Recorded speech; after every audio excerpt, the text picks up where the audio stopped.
All right, welcome. We're back on another episode of Narrativerry Radio. I'm your host, Demitasse. Today, I'm here with Jerry Marzinsky. Jerry's a retired licensed psychotherapist. He's got over 35 years of experience working with and studying the processes of psychotic and criminally insane patients in some of the most volatile psychiatric institutions in the nation. He's held the positions of Second Lieutenant, Arizona Civil Air Patrol, and Assistant Scoutmaster.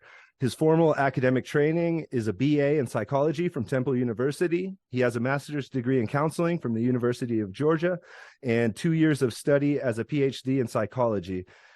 He's the co-author of An Amazing Journey into the Psychotic Mind, Breaking the Spell of the Ivory Tower. Jerry, welcome. Thank you. How are you? Oh, good. Glad to be on with you. Awesome. Thank you for joining us. Jerry, your story is probably one of the most interesting stories I've ever heard in my life, especially as somebody who's a Christian and views the world through a supernatural lens. I've had friends and family that have suffered from mental illness, so your take on it is very unique. Can you kind of tell us what you've discovered through your 35 years of work? That's going to be a long story there. I can start out at the beginning and try to skip through it. What I was taught, like everybody else who goes into psychology and psychiatry, is that mental illness is due to a chemical imbalance in the brain of the client. This is what I was taught.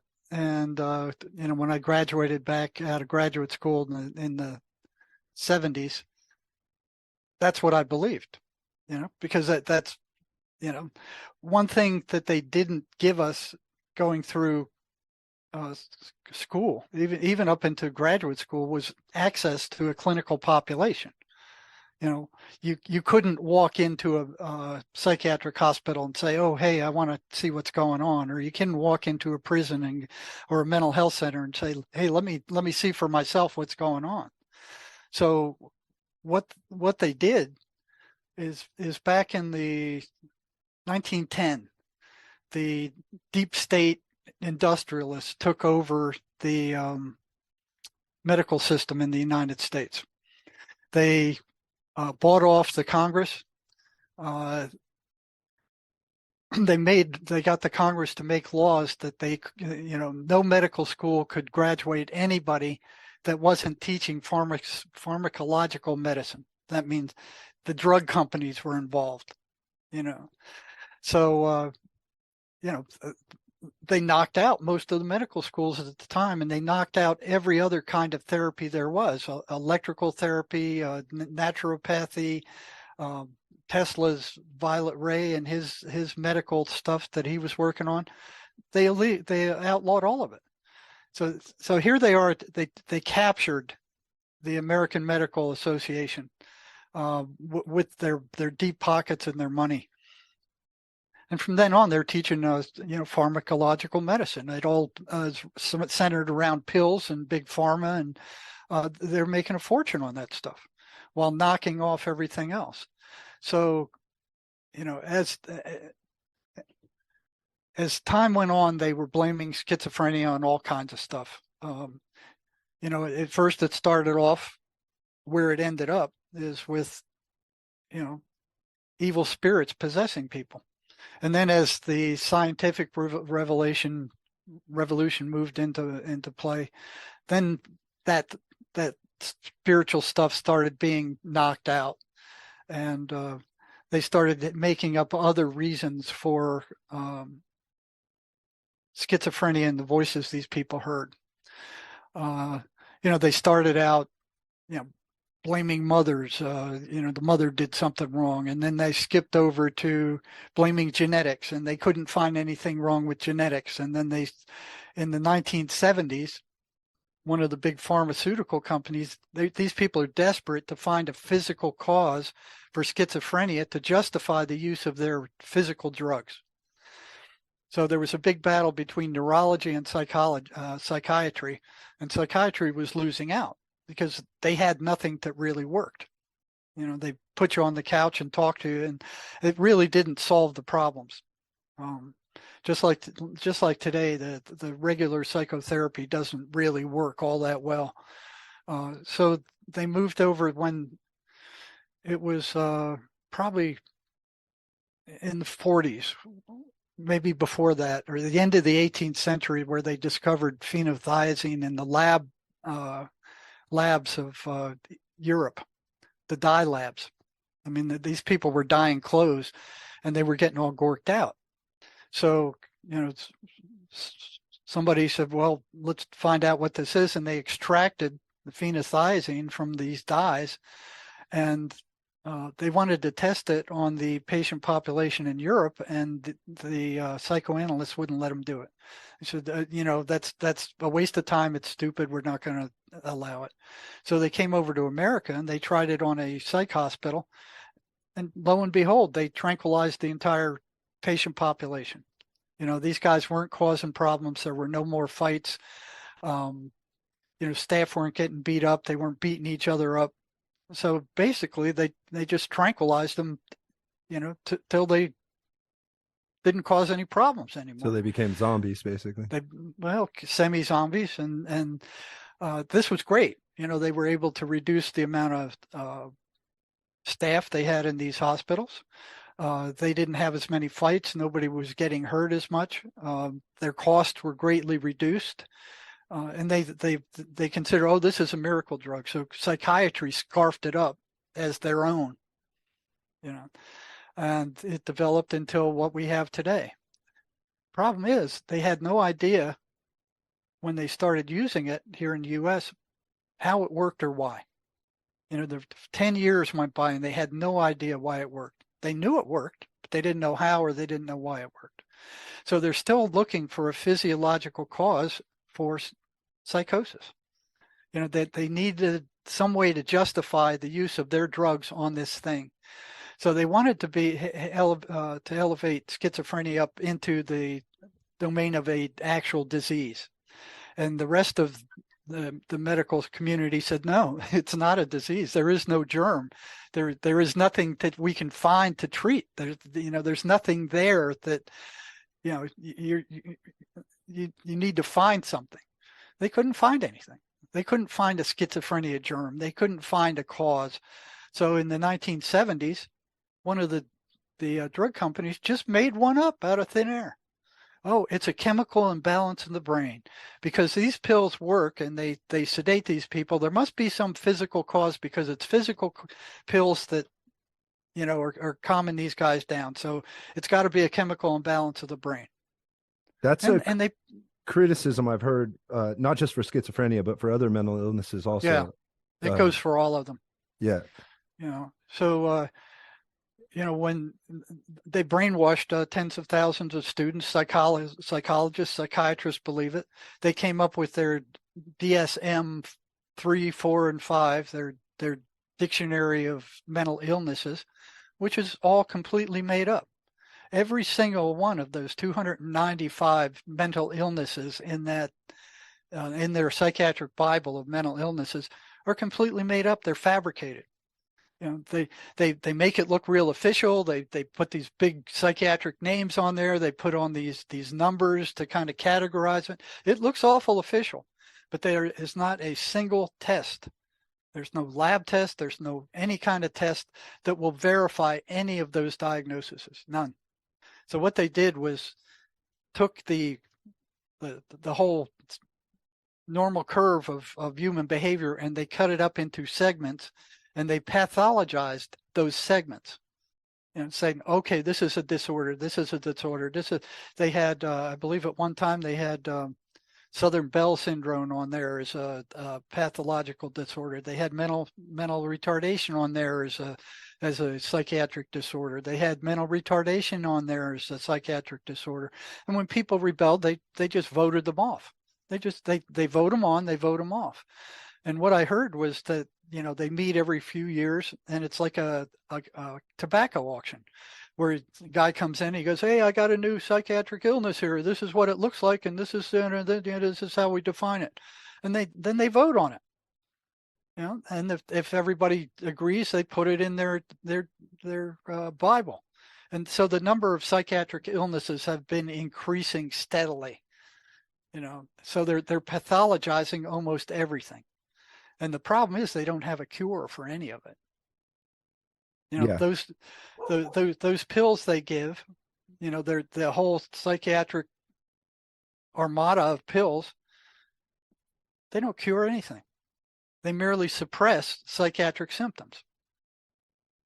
That's it. So after I graduated from graduate school, I was hired on at Central State Hospital, which was the largest psychiatric hospital in the world at the time. There was over 200 psychiatric buildings there. It sprawled over like 3,000 acres. And there was every kind of mental illness known to man in there. And, here I was believing that psychosis or schizophrenia was due to a chemical brain imbalance and that the only treatment was these drugs. And at that time, we knew nothing else. That was it. You couldn't talk to these people. You couldn't counsel them. Behavior modification didn't work real well. And every few months they would all go off their meds. They, at different times, they couldn't deal with the side effects any longer. So they'd go off, they'd go psychotic, and then they'd have to be put back on the meds again. So one thing I noticed after maybe the first year there was that although they were insisting that schizophrenia was due to a chemical brain imbalance, I never saw any psychiatrist ever give any test to determine what chemicals in their brain were out of balance or by how much. So how did they know?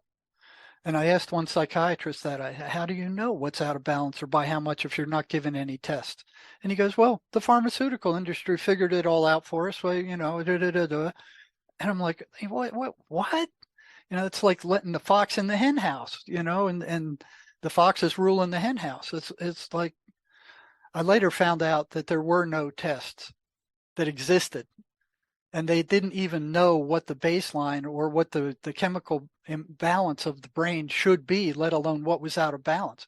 They made it up. They totally made it up. They fostered this lie to the public, and then they fostered it all over the Western mental health system. How do the practitioners justify this? Like, do they just all have cognitive dissonance? Well, they just believed what they were taught. As you go through, college and graduate school, I found out that the higher I went up in the educational system, the less tolerant they were of questions. Okay. So in psychology, one thing that I hated about it is you couldn't see what they were talking about. Here you are reading about it. They describe these illnesses, but you can't see them. You don't. The people who have those things are locked up in psych hospitals or mental health centers. You can't see them. You can't talk to them. You can't find out for yourself. So they've got that all cinched up.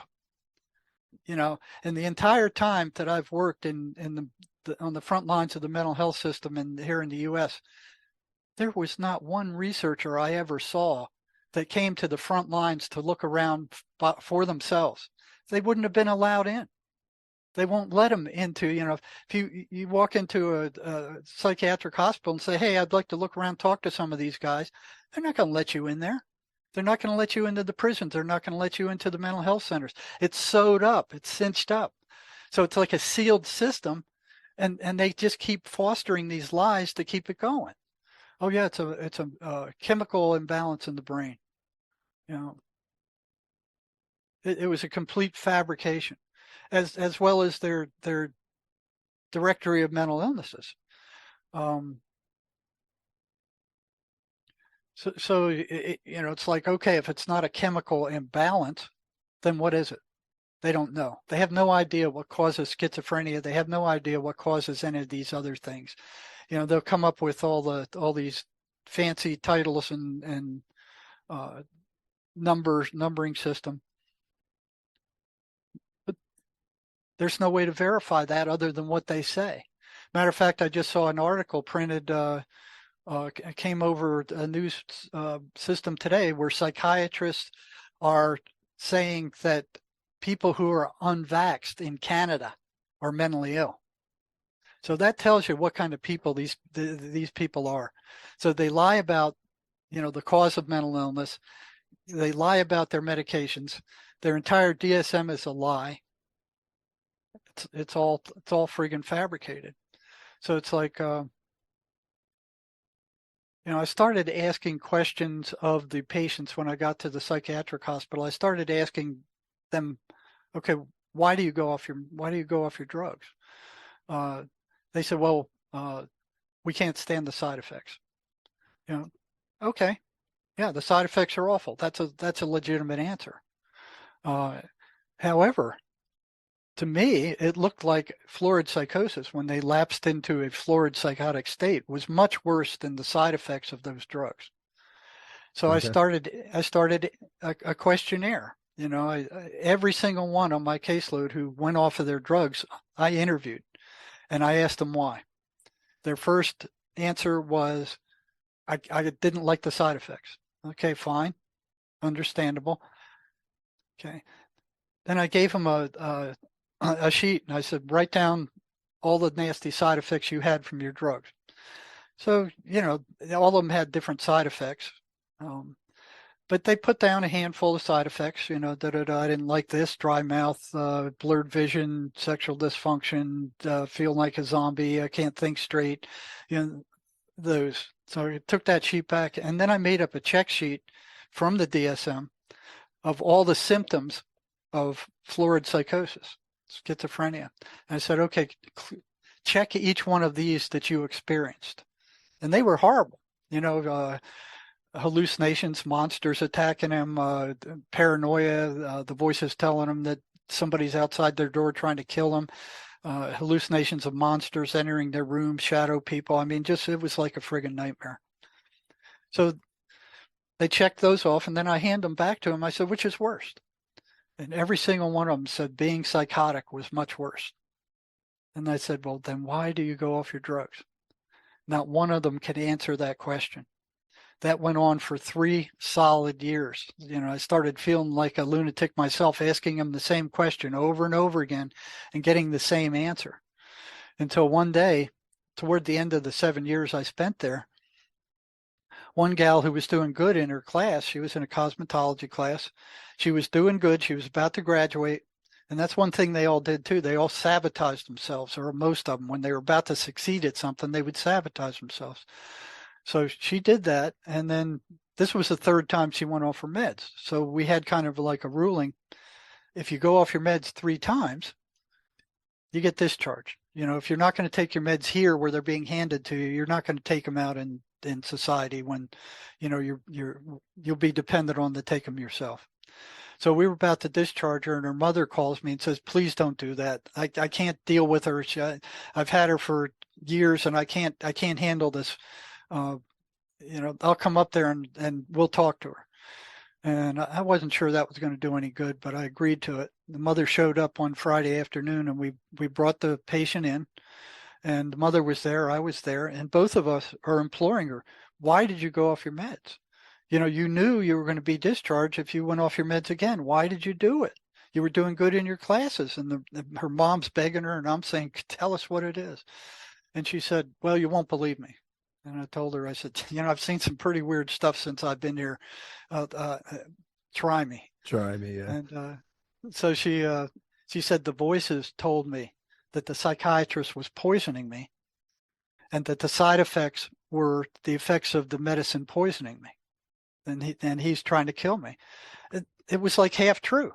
Those toxic side effects, they're toxic, poisonous side effects of those medications. So the voices jumped on that and told her, he's trying to poison you, stop taking them.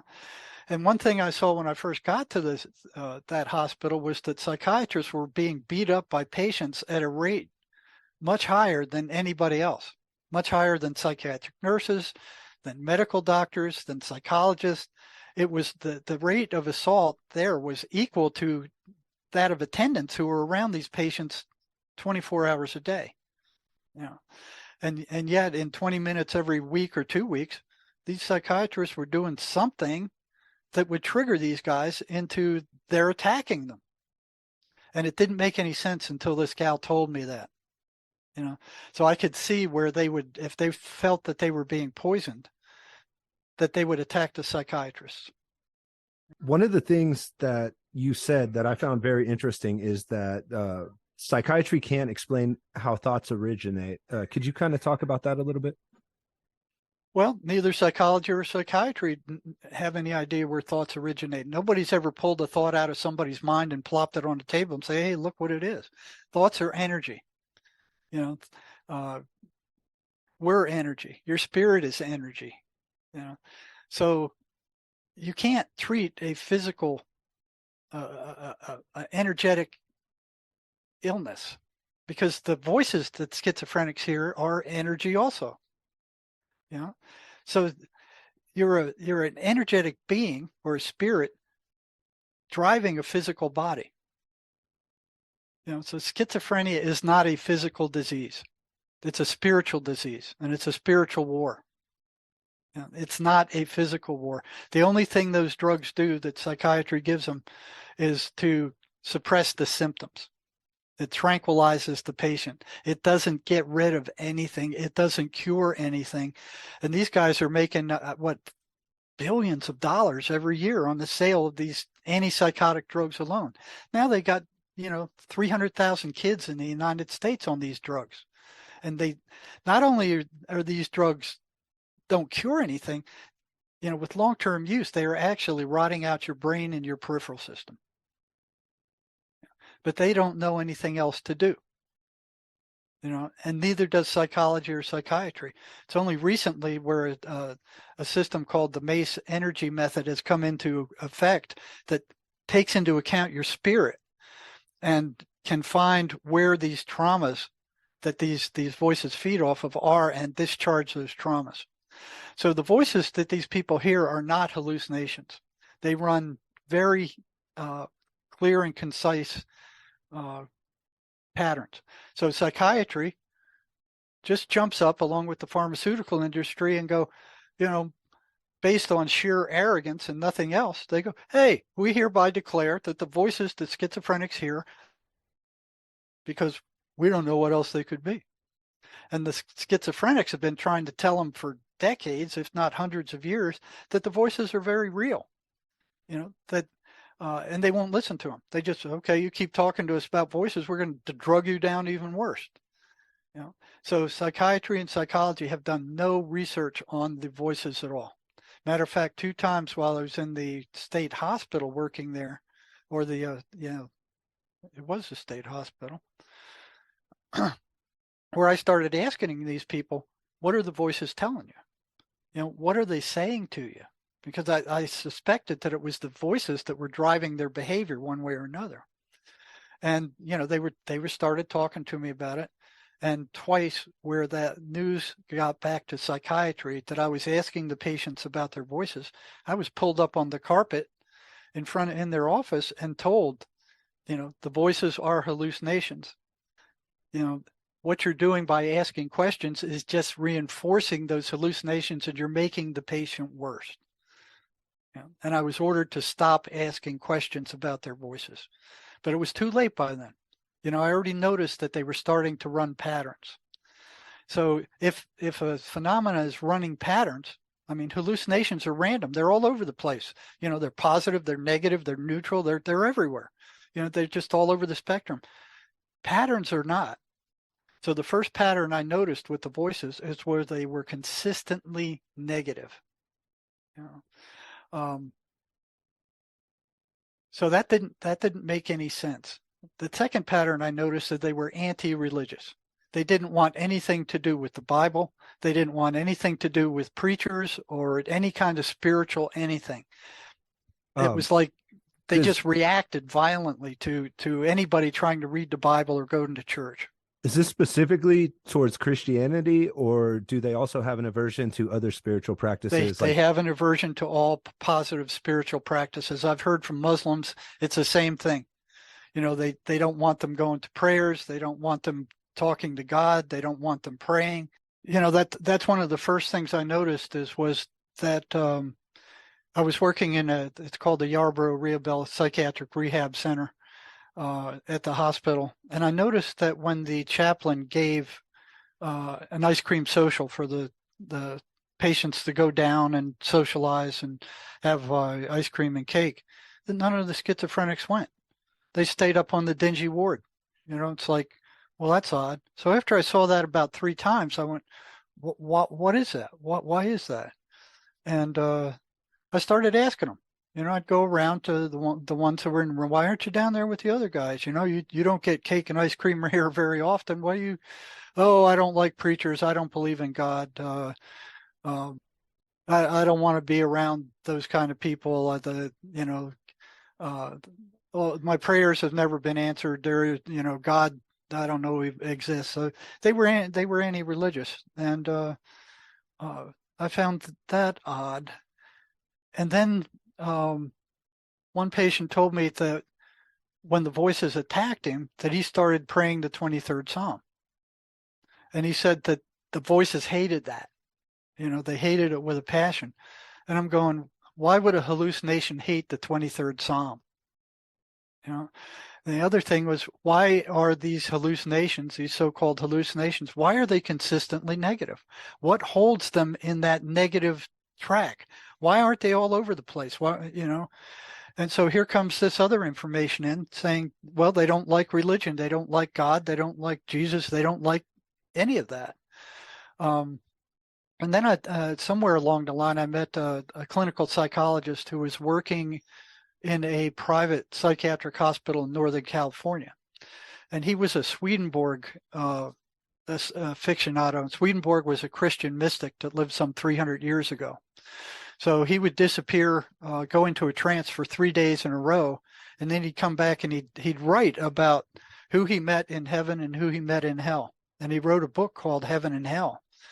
And Van Dusen noticed that the voices that his patients had exactly matched what Swedenborg was talking about when he was talking about the voices he met in hell, or the spirits he met in hell. They had the same exact characteristics. So, I read that thing and I agreed with him. I mean, everything that Swedenborg said 300 years ago with regard to talking about the voices matched exactly what the voices were. So he was talking about evil spirits. We're talking about psychotic voices. All right. So psychotic studies on these voices at all. They consider them hallucinations. They don't look into them. They're not curious about them. And it turns out that it's the voices that drive paranoid schizophrenia. They're the cause of it. It's not any chemical imbalance. It's not anything due to the mothers. It's not due to anything genetic. And these things are energetic entities.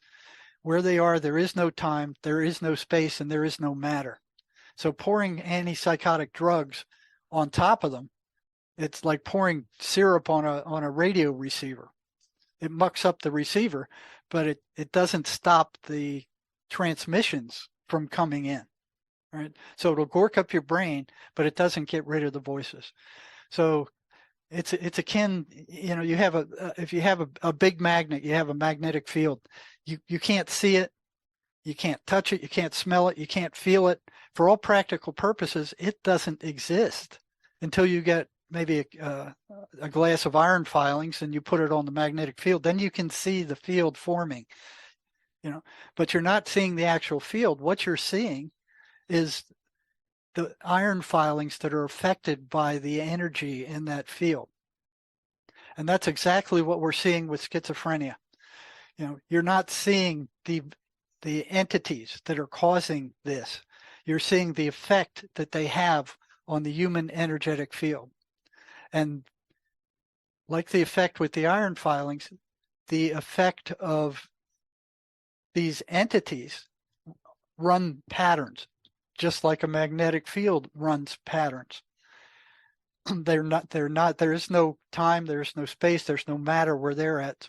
So pouring drugs on top of these entities is like pouring drugs on top of a magnetic field and expecting it to dissipate and disappear. They're two different systems. So you have the physical system and you have the energetic universe, which John Mace talks about. They're not the same, and the human being is both. They're in a physical universe, but they're also in a spiritual universe. Without your spirit, you're dead. You're gone. This is like a car that you drive around. Your spirit drives around. So when you look at the pattern, the first one is they're consistently negative. These evil spirits are consistently negative. They're derogatory, they're insulting, they're abusive, they're destructive. They may seem to be helpers, and a lot of times what they do is they come to the patient and they pretend that they're Jesus Christ, or they pretend that they're something that has power, special powers that they can help them out with. And in a lot of cases they do. I talked to dozens of meth addicts in the prison where the voices told them where to go and when to be there to get more meth. And if they showed up where they were told, somebody would show up, some stranger would show up with meth. There were other schizophrenic prisoners I talked to where the voices were telling them which houses to rob, when to rob them, about generally where the loot was, and when the people in the house were up and when to get out, and then where to hide. Wow. So although they were helping out these criminals, they weren't doing them any good in the long run. So they are consistently anti-religious. They resist attending church. And I looked into that once and saw that if the voices were relatively weak and the patient tried to go to church, the voices would shut up in church. They'd disappear. If they were moderate strength, they would start up and they just prattle and try to drown out everything the preacher was saying. If they were very strong, they'd actually drive the guy out of the church. He'd jump up and he would run out of the church. So you've witnessed like a progression of this like possession. Like it starts off light and it becomes more and more intense from what you've witnessed. Yes. Yeah. And sometimes it starts off gradually where, all of a sudden the guy hears a voice saying, go pick up that pencil, or walk into the next room, or stand up. It starts off kind of like that, where it's like the evil spirit has found itself a new vehicle to kind of operate, and it's trying to see what it would do. There's other times where they just show up and they start off. A lot of times that's with drugs, especially amphetamine. Methamphetamine will let them in like no other drug. Crack cocaine is second on the list. Something about cocaine or meth just opens people up to these things. I mean, I've seen more prisoners go psychotic on meth than any other drug. It's a very dangerous drug. I was going to ask you that. Is there any behavior that kind of opens people up to this infestation? Well, one of the main things that open them up, there are two main things. One is drugs. Especially amphetamine and crack. Other drugs will do the same. Marijuana, they don't seem to like marijuana because it calms you down. There's no ill effects. Alcohol has its own evil spirit attached to it.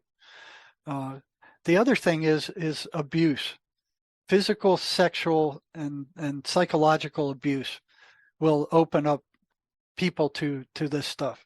So it's critically important that that the mafia, these scum that are running the world right now, be brought to heel and stop doing this damage to these kids with their child trafficking.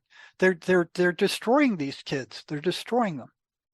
Lots of abused children, like sexually abused children, have multiple personality disorder. No, multiple personality disorder is fairly rare. It's there is a correlation between schizophrenia, paranoid schizophrenia, and intense physical, sexual, or mental abuse. There's a strong correlation there. They also foster and create negative emotion. So there was, for years, probably a decade or more, I was thinking, I saw that there was a one-to-one correlation between the voices showing up and badgering these guys, telling them you're no good, you're worthless, you're stupid, you're ugly, nobody loves you. It's always negative crap like that, and their energy level disappearing. I didn't know what it was.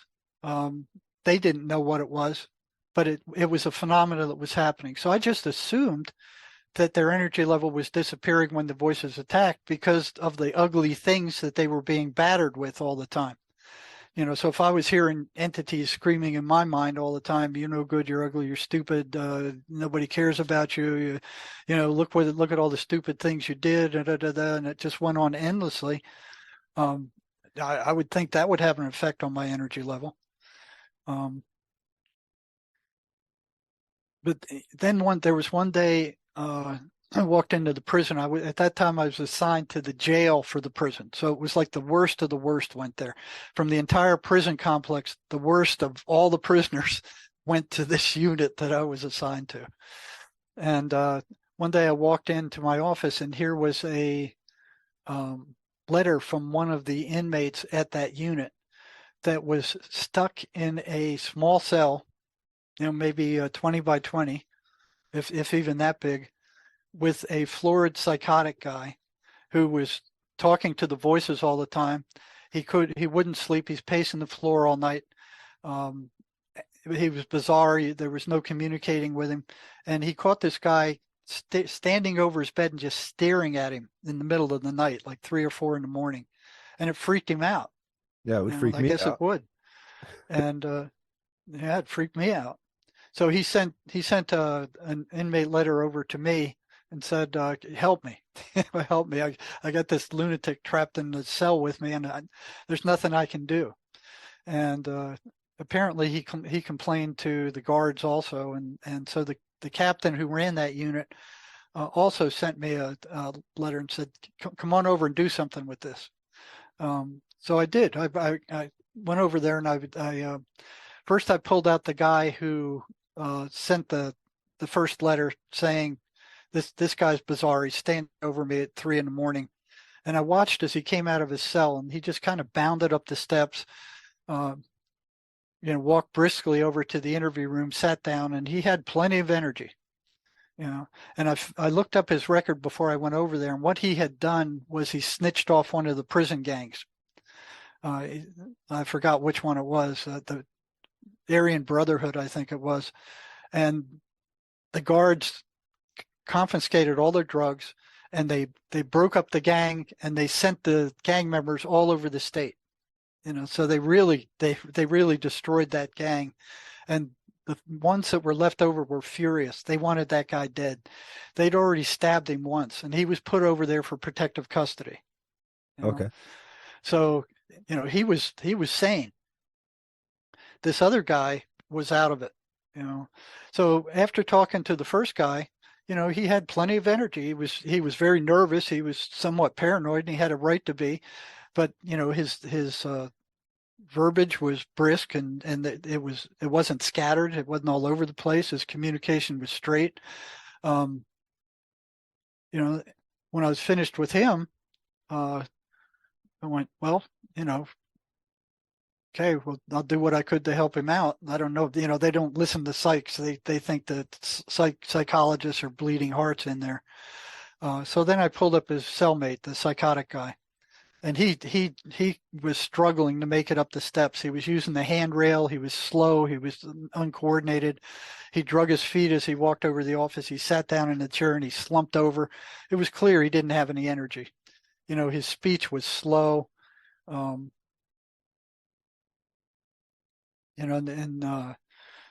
said, do you hear voices? And he said, yeah, they're attacking me all the time.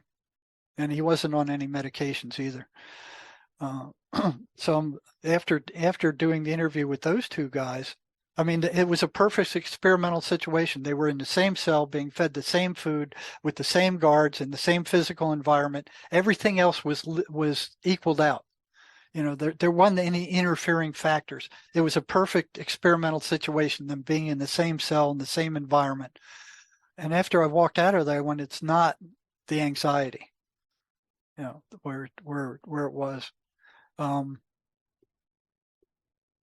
And then I started asking these guys, where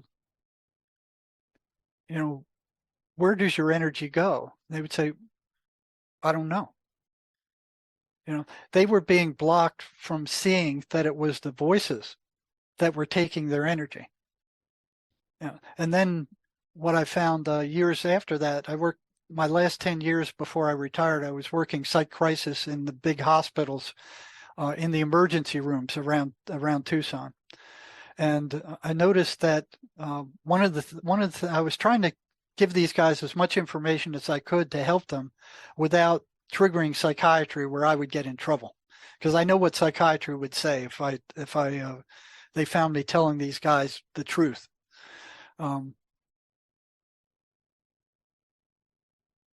I found that when I went to tell the patient that these voices were energetic parasites and that they were stealing their energy, the voices went nuts. They went absolutely nuts. Anything else you could tell them, it didn't seem to bother them. But when you told them that they were parasites, they went nuts. Wow. So what they actually do is they foster and create negative emotion, because that's what they feed off of. Yeah, I was going to ask you, do you think they're feeding like on this negative Yes. energy that they're generating? Yep, they're feeding. I've had some prisoners tell me I can actually feel my energy leaving when they come around. More than one.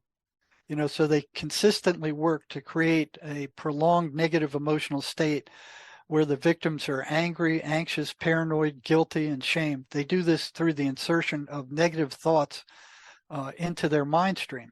So because they are non-physical beings, they can go into the person's mind and they can pull up every rotten thing they ever did, and they can throw it in their face until they're feeling guilty and rotten about themselves, and then they drain their energy. They can't stand positive energy. So these are the patterns that these things run. So they actually drain their victim. I've had some prisoners tell me that they were so drained they couldn't even get out of bed. Another thing that's odd is they get louder after sunset. When it gets dark, they get louder. And I've seen that in some of the geriatric homes I've worked in also. When they called it sundowner syndrome. When it got dark, these Alzheimer's guys acted up much more than when the sun was out. Another thing they do is, I remember being in the psychiatrist's office once and watching the psychiatrist work with one of the patients I had. And the patient was about the voices. And the psychiatrist said, they're hallucinations, just ignore them. Take your medicine and ignore them. So at the end of the week, I pulled this guy back in. And I said, well, how's the psychiatrist recommendation that you ignore your voices working? He said, it doesn't work at all. They get louder when I ignore them.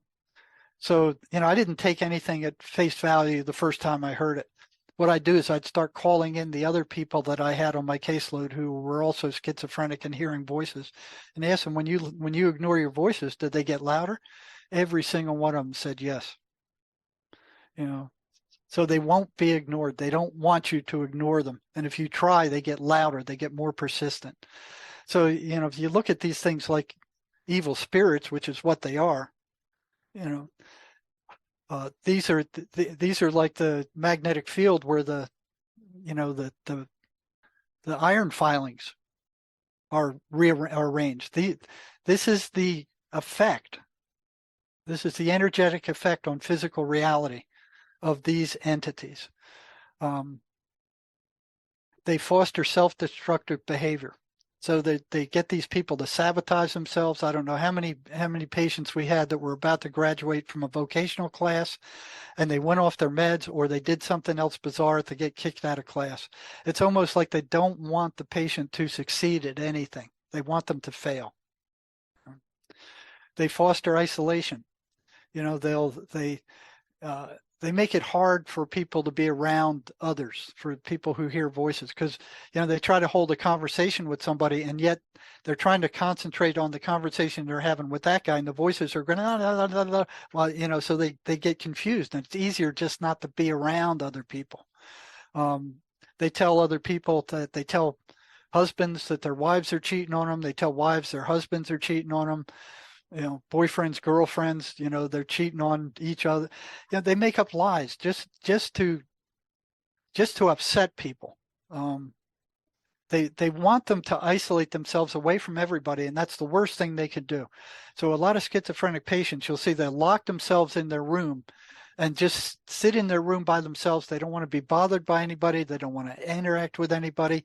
They just want to sit in there, and you can hear them talking to themselves. But what they're doing is talking They're being to tormented by the voices. They're being tormented. And the voices don't want any interference from family or friends. So they'll tell the patient, oh, they don't really care about you. They're mocking you behind your back. They want the person isolated. That's a very worst thing that a schizophrenic patient could do, is isolate themselves. They're constantly after the attention of their victims.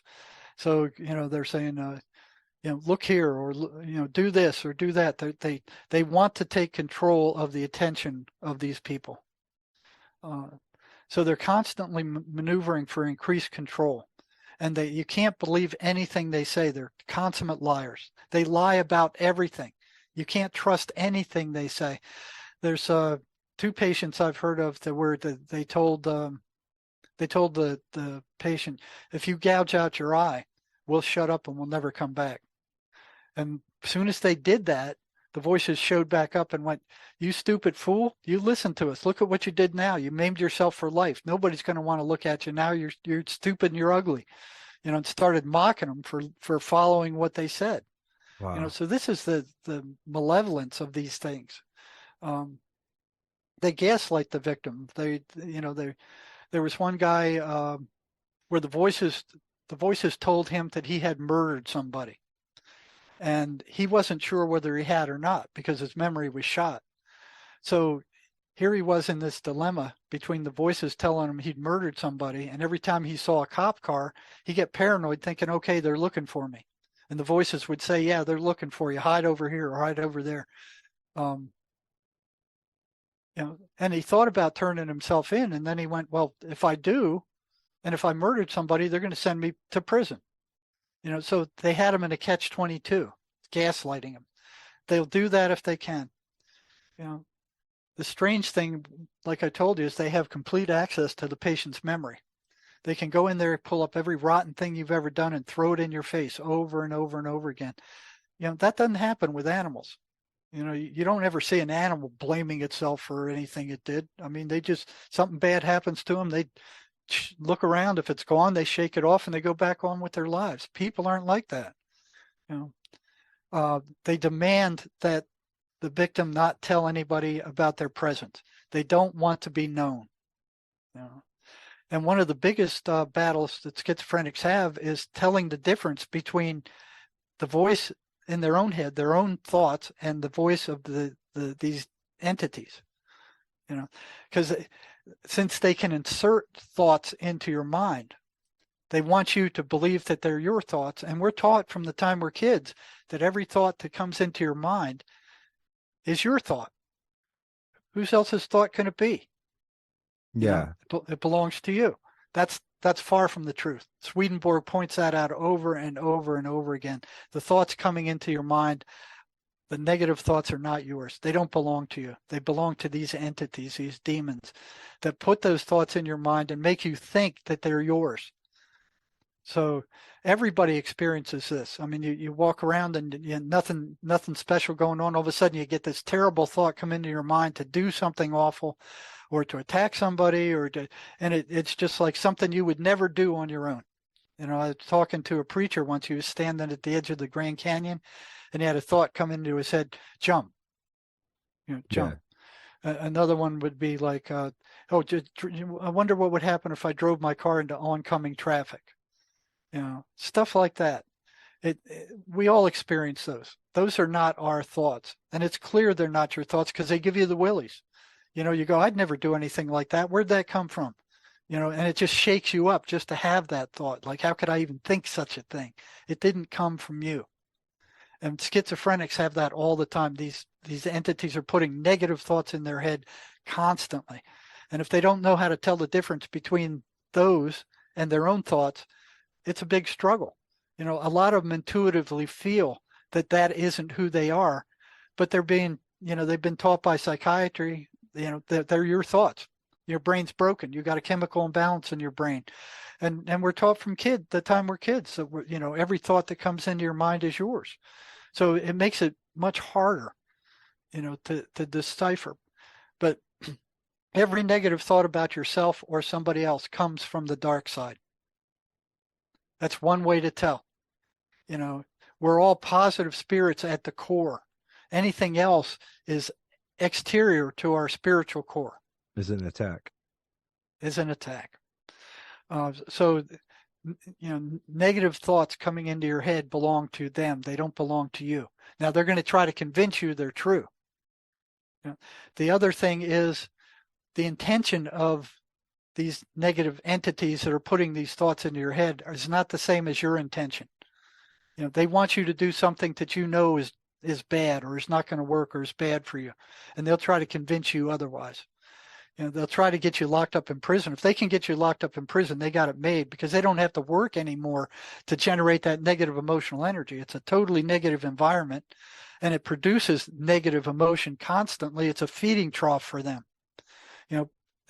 Society needs to understand that they're not doing society any good by not helping these people out, by not trying to help them.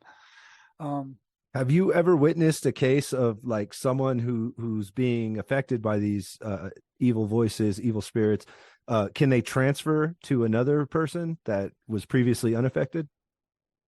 I think the Bible refers to that as familiar spirits, where they run within the family.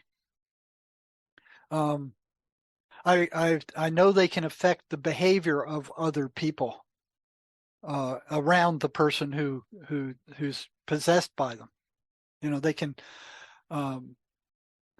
There was one prisoner once where they told him, "Watch out for this guy. He's gonna beat you up. He's gonna assault you."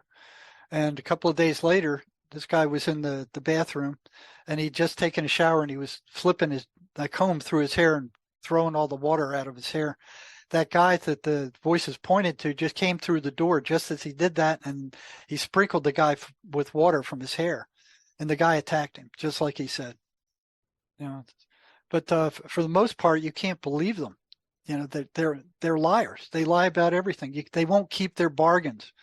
And when in therapy, when we get to the point where we're working with a patient where we got them on the ropes, and the patient's doing what he needs to do to get rid of them, then they start trying to make bargains with them. Oh, please, you can't do without us. We're your buddies. We're watching out after you. They lie about everything. So they'll start begging the guy to let up on them. You can't let up on them. There's a lot of things you can do to fight them, and prayer is one of the biggest ones. They can't stand the 23rd Psalm. They can't stand the Bible. They can't stand asking your guardian angels for stuff. They're anti-religious. They're the opposite of most religions.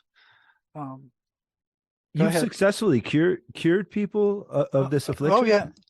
Well, they cured themselves. I didn't do it. I just kind of showed them how to do it. There's a lot of things they can do.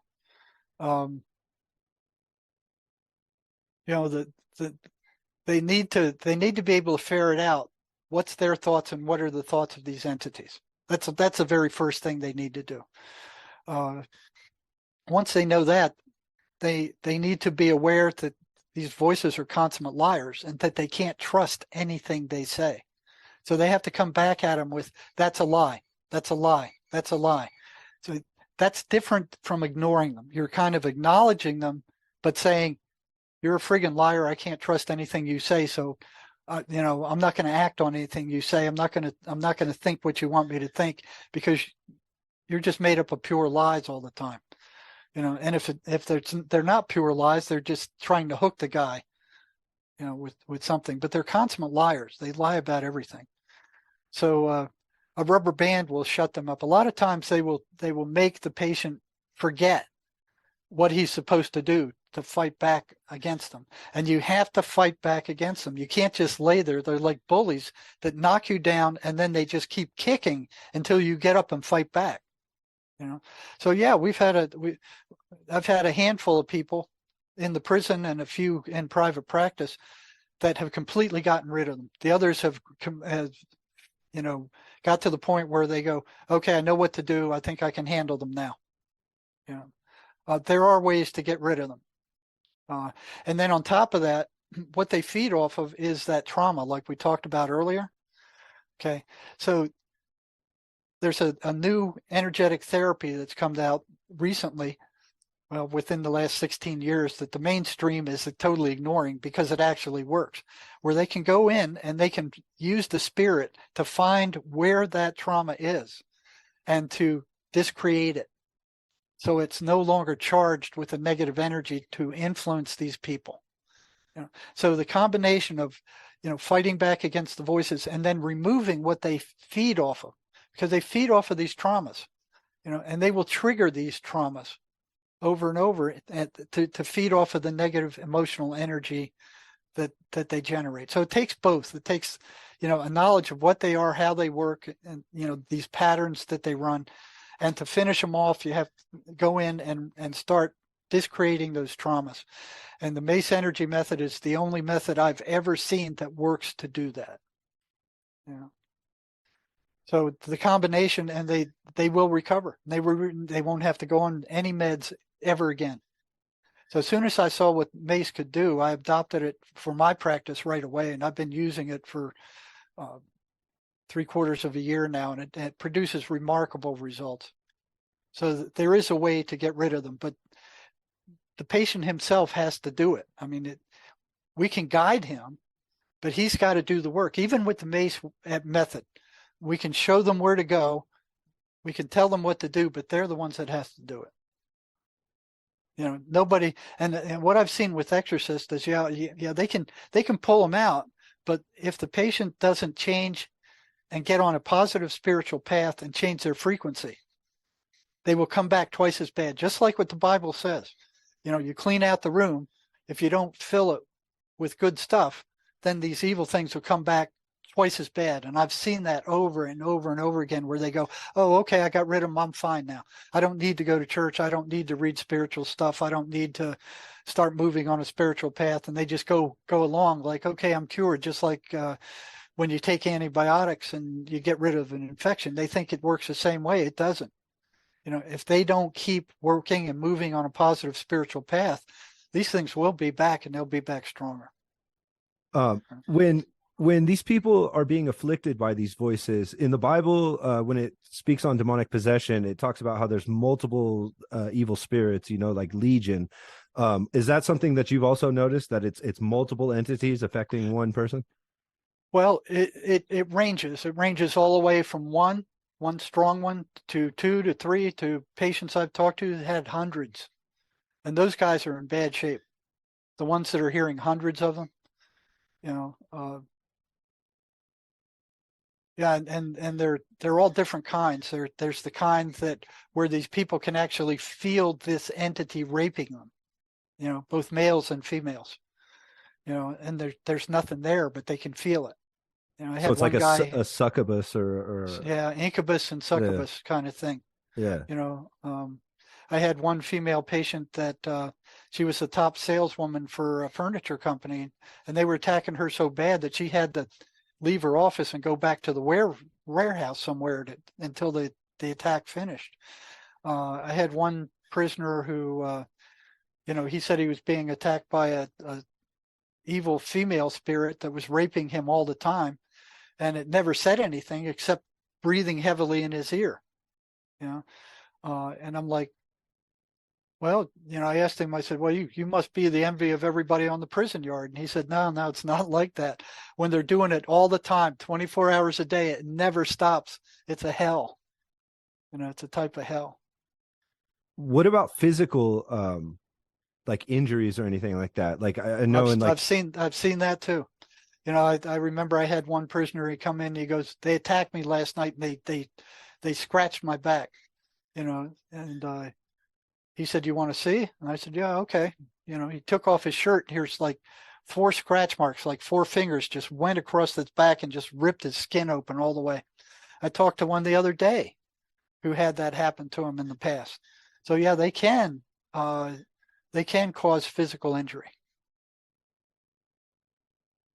In one of your other interviews, I heard you talk about how the spirits became angry with you for trying to assist one of these people that was afflicted by schizophrenia or hearing voices. Can you kind of explain how that situation played out? Well, it was probably the last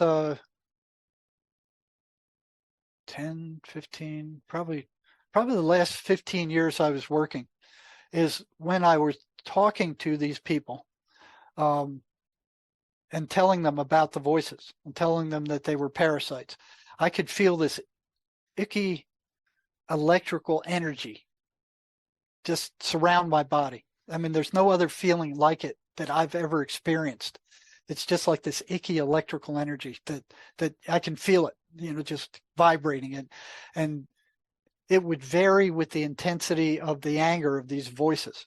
So if I was working with a psychotic patient who was very unstable and very angry and volatile, and I was trying to tell them, hey, these things are parasites. If I had to be very careful with which patients I gave this information to, because if it got back to psychiatry, I'd be in trouble again. They don't want anything to do with anything that cures these people. All they want to do is sell drugs. And it's drugs and power for those people. They could care less about what the voices are or how they operate, as long as they take their drugs and shut up. And if the patient complains too much about the voices, they just give them more drugs. Basically, they don't listen to anything they say. At high levels of power, like in politics and entertainment, we see evidence that there's like satanic groups that are controlling things from behind the scenes.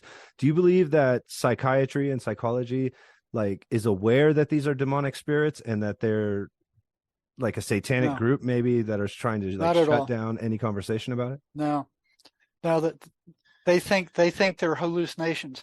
But if you look at these things, you look at this listing that I have here, it matches exactly what the mainstream media is bombarding us with right now.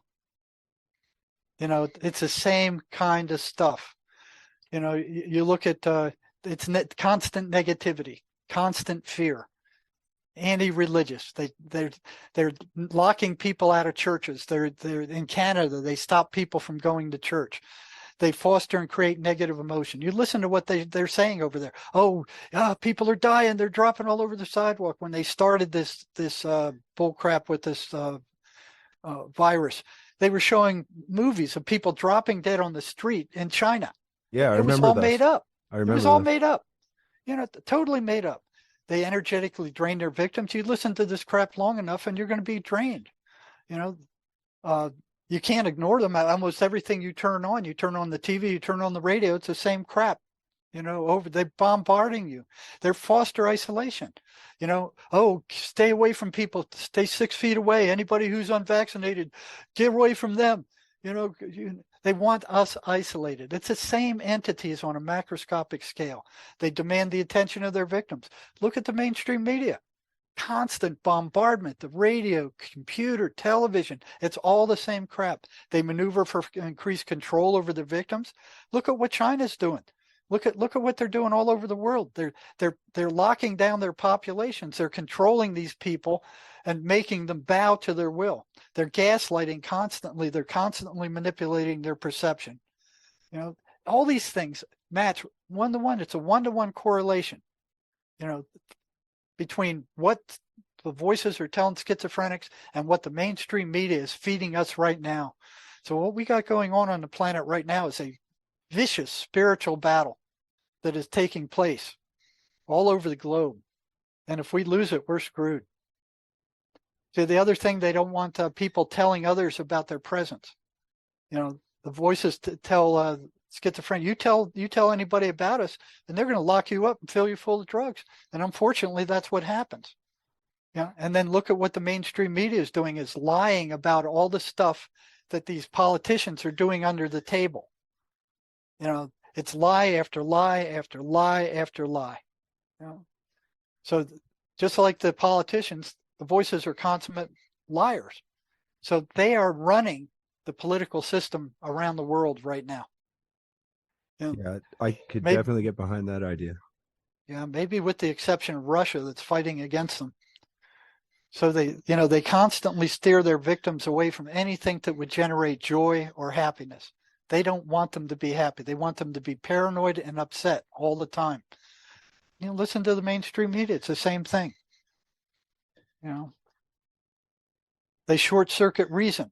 Look at the crazy stuff they're doing. You know, destroying the food chains, destroying poultry. What they murdered 47,000 turkeys here in the U.S. They murdered 50,000 in Europe. Now they're going after the poultry. You know, over 200 food factories have burned down in the United States since Biden took control. Yeah, I've been keeping tabs on that. The food shortages are definitely coming. They're creating them. Yeah. You know, they're creating. They're bringing down the friggin' financial system by lying and printing money out of thin air. You know, they constantly try to pass themselves off as legitimate voices. Selective forgetting. Look at they want you to forget about everything that Biden has done and all his criminal activities, but functional. Let's highlight Trump. See what we can find there. So investigation after investigation after investigation, but they won't investigate Biden or his son, who have created massive criminal activity. You know, it's the same stuff. Destructive of positive self-concept. Negative thoughts about self and others all the time. What about self-harm? Like, do they try to drive a schizophrenic person into suicide? They sure do. And the suicide rates for schizophrenics are 3 to 5 times that of the general population. But so is the suicide rate of psychiatrists. Psychiatrists have almost the same suicide rate, which is real interesting.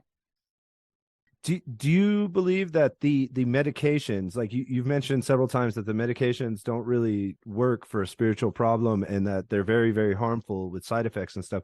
Do you think that the medications kind of function like methamphetamines do, and open you up to this kind of affliction? No, I don't think they do that. Matter of fact, the medications are the last thing these entities want, and they will tell the person to get off those medications. They say, okay, if you want drugs to feel better, go out and use meth, or go out and use heroin, or go drink alcohol, or, they want them to use drugs that are addictive. From what I've heard, they don't like marijuana because marijuana calms the person down and doesn't have any nasty withdrawal effects.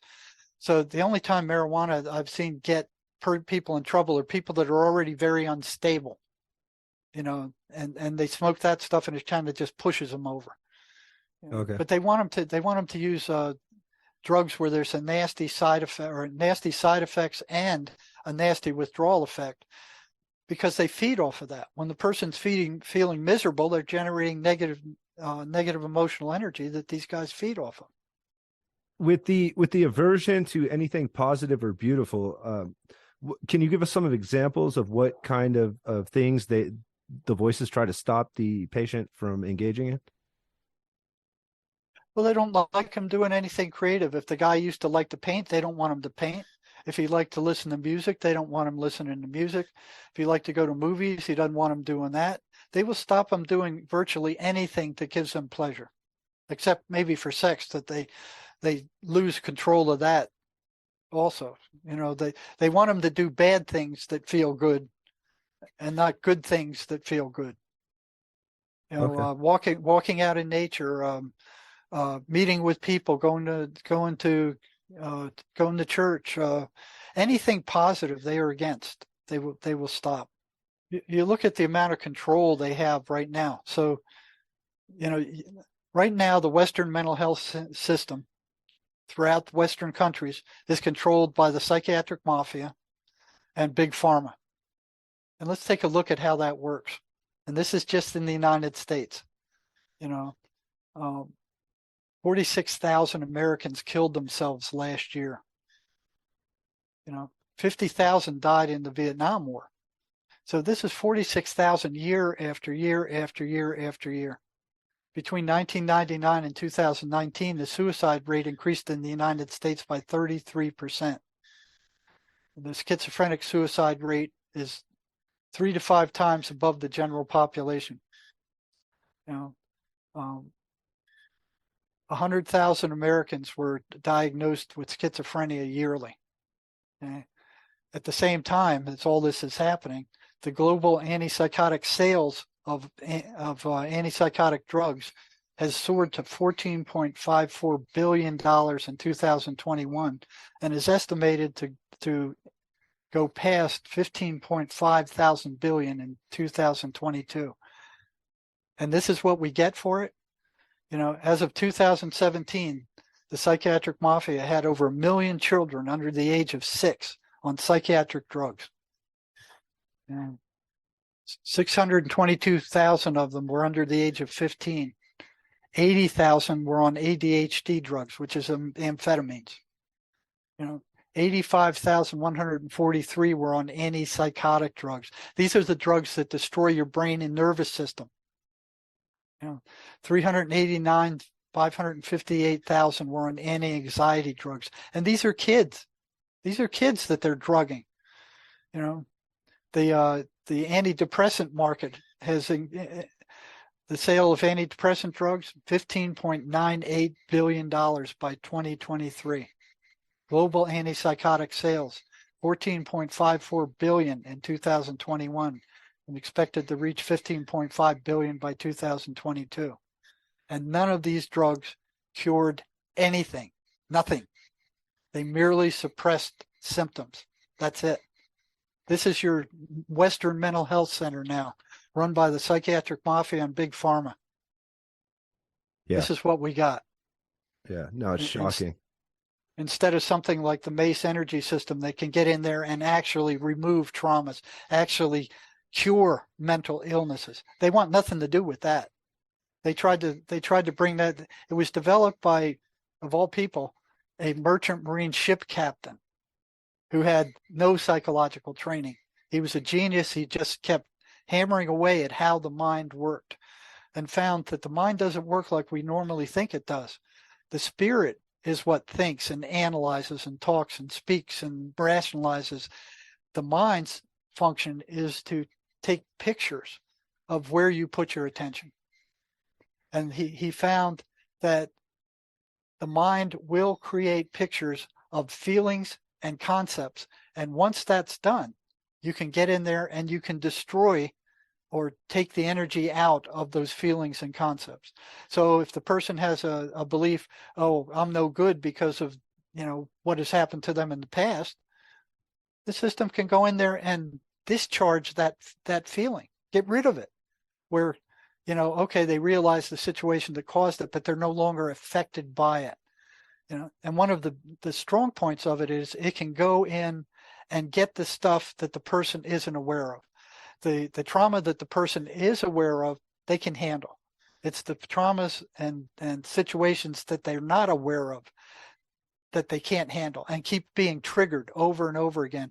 And it's like, everybody has this particular kind of person that no matter where they go, no matter what country they go to, that particular SOB of a person will show up and start irritating them at some point.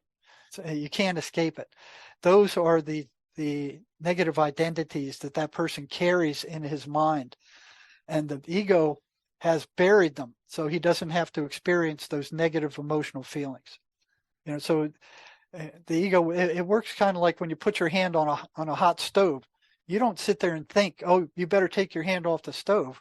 Your hand comes off. You don't even think about it. You jerk your hand back. Same thing with a major trauma. When those feelings are that negative and that strong, your ego takes them and buries them immediately. And then to keep them buried requires an awful lot of energy. They don't just stay buried by themselves. And then they're constantly being triggered by other people that have that same identity. You know, so the person is going off every time they run into somebody who matches that identity. And the more of those negative identities you have, the more mentally ill you are. You know, and psychiatry and psychology does nothing about them. They don't even know they exist. They may know they exist, but they don't know what to do about them. They have no idea what to do about them. They think talking about them is going to make them go away. It doesn't. In a lot of cases, it makes it worse. You bring up the same trauma over and over and over again. And It relive doesn't it. ever go away. Just you relive it, and it stays there. Have any other like psychiatrists or psychologists discovered your work? Like, is there anyone else kind of doing the work that you're doing? Is my question.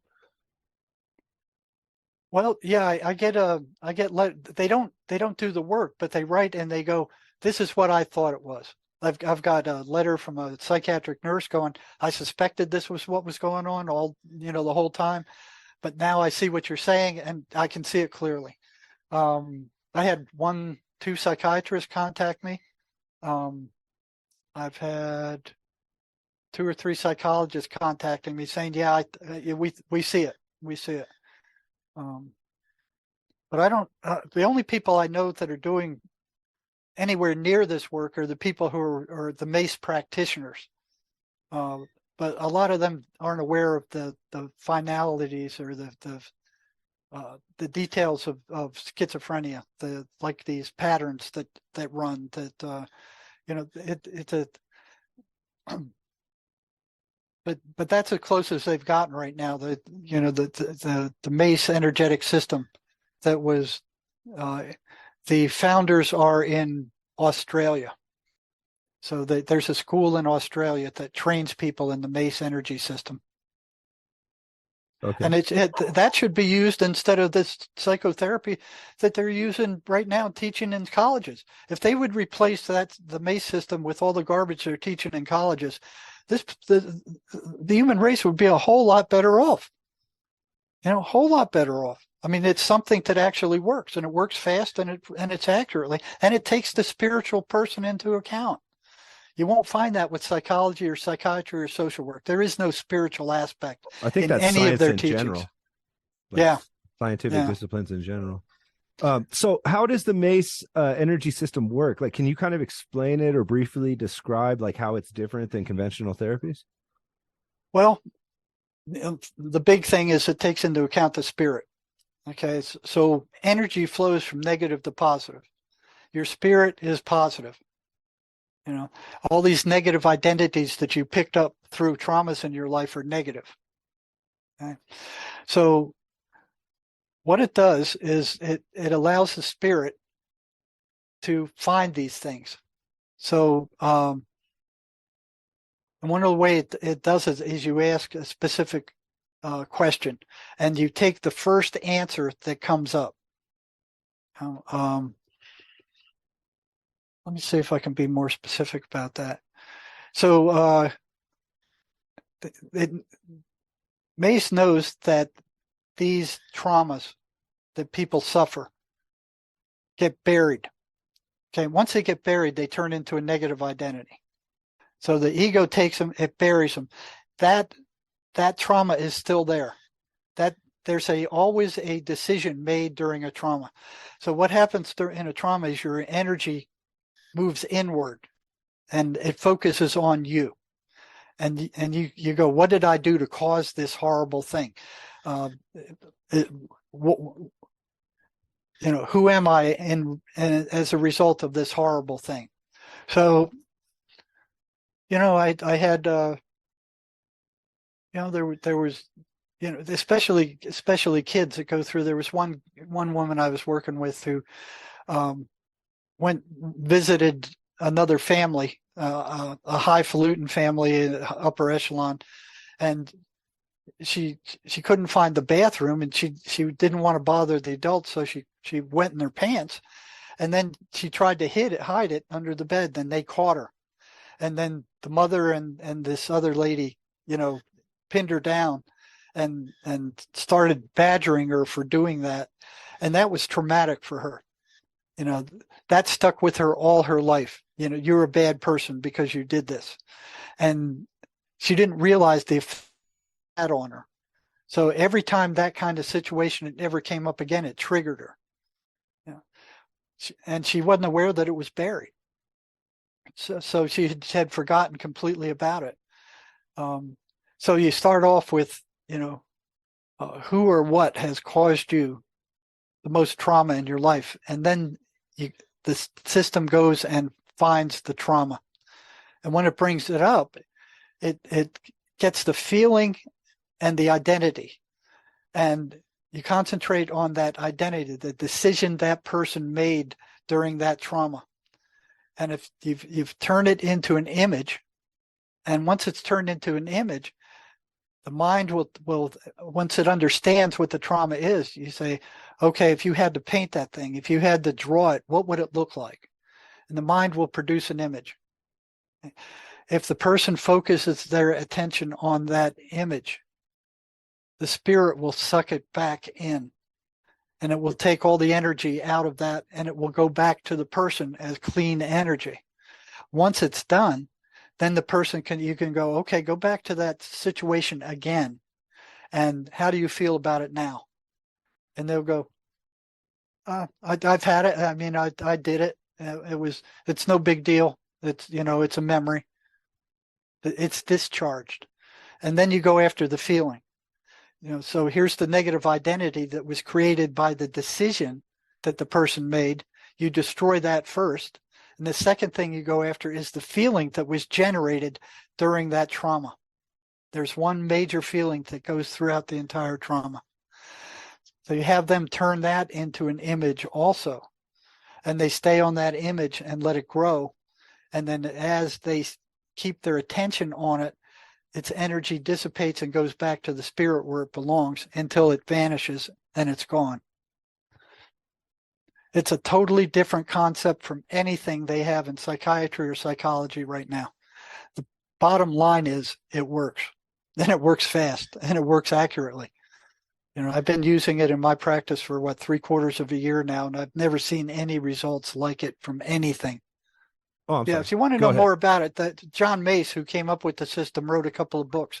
It's called the Mace Energy Method and Causism. And he calls it causism because it gets at the cause of mental illnesses and doesn't just, bring them up and talk about them. It actually gets to the cause and gets rid of the cause. For my listeners, if you guys are interested, there's the books to check out. Jerry, I wanted to change the subject. You focus mostly on schizophrenia, but what about other mental illnesses? Do you see like a correlation between these evil entities and other mental illnesses like depression or bipolar disorder or some of the more common mental illnesses? Well, yeah, sure. You look at how those people think. You look at the thoughts that come into their head. You talk to a depressed person. Oh, I can't do anything. Nobody likes me. And the more they do that, the less energy they have to get anything done. But where it shows up the most is with schizophrenics, because everybody has thoughts that run through their head, and you have to ask yourself, where do those thoughts come from? Your brain is like a radio receiver. If 200 years ago you turned on a radio and started playing, and you took it to the top scientists of the day, and they took the radio apart looking for the person in the radio because they can hear his voice. He must be in there. They're not going to find him. It's the same thing with your mind, with your brain. You're not going to find where these thoughts are coming from because they don't come from you. They come from other places. It's just like the cartoons you see. You got like a devil on one shoulder and an angel on the other. And the Indians say, you have a good wolf and a bad wolf, and the one that you feed the most is the one that's going to gain the control and grow. So it's where you put your attention. If you're moving your attention in a positive spiritual direction, you're going to have less of that mental illness than if you don't. Have these entities, like, when they're speaking to the people that are afflicted, have they admitted that they are like demonic entities or that they are demons or anything like that?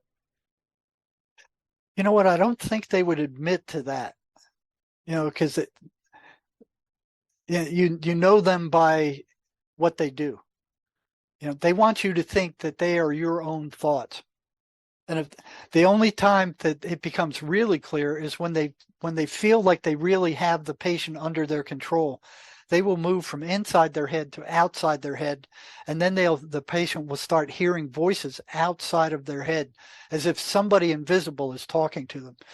And at that point, they know that those voices are not who they are.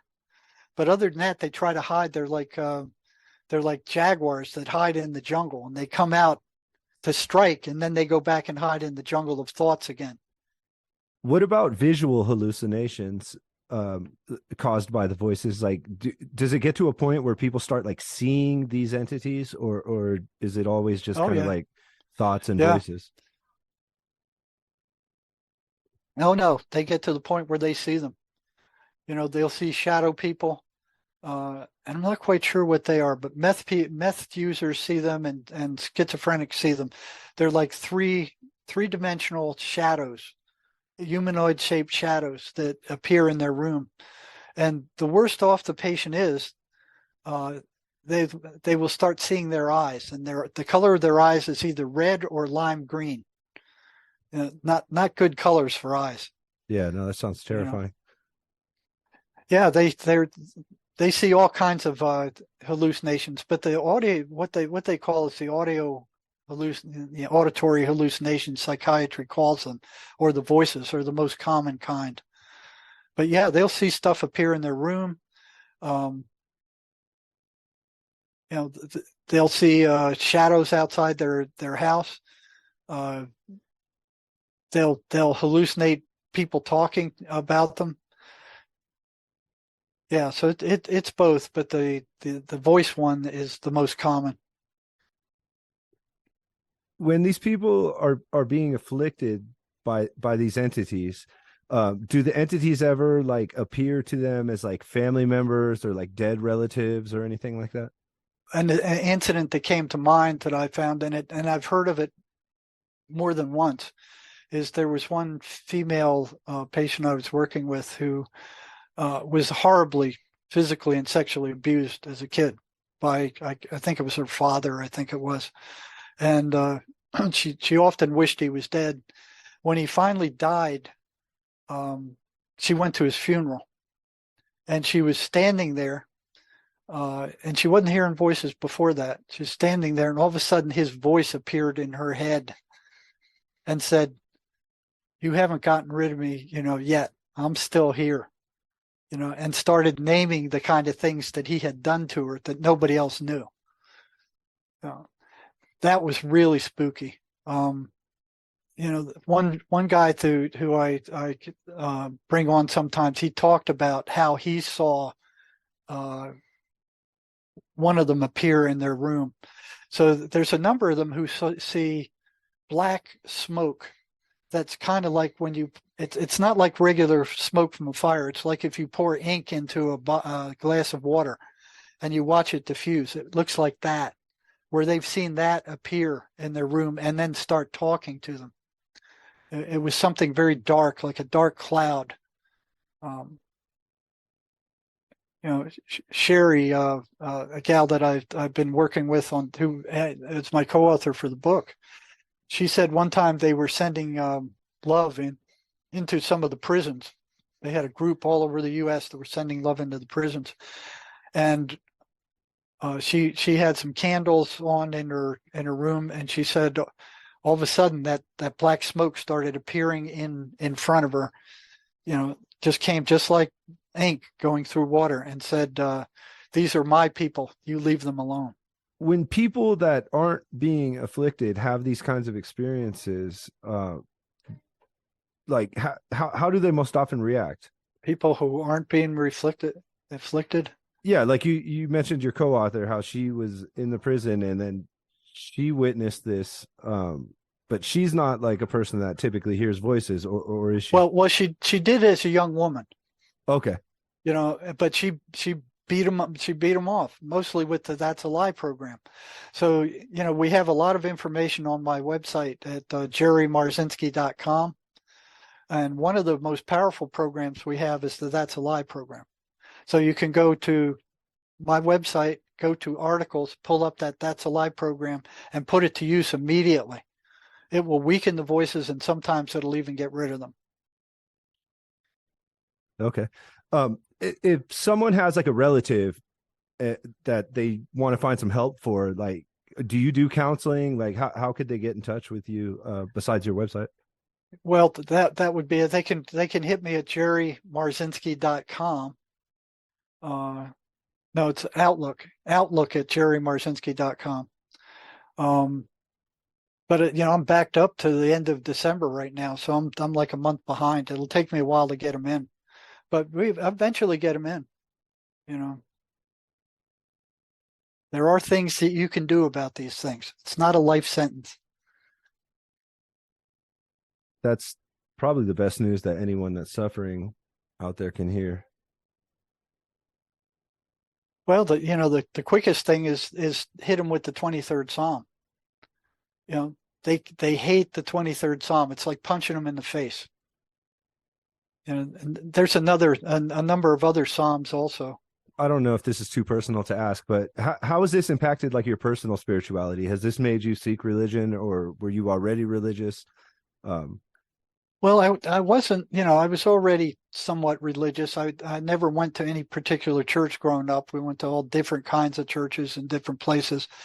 And, as I grew older, I started going to different churches to see what I could learn from them. And then when I felt I learned everything I could get from them, I left and went to another one. And I've always been searching. I've went through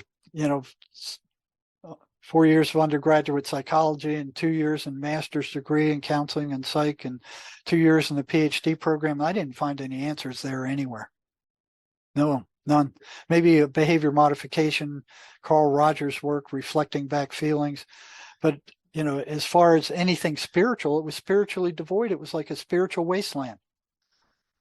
So I had to, start off reading books like Carlos Castaneda and The Course in Miracles and, different kinds of religious books. I was no Bible thumper at all when I went into this, but when I started seeing that, the universe is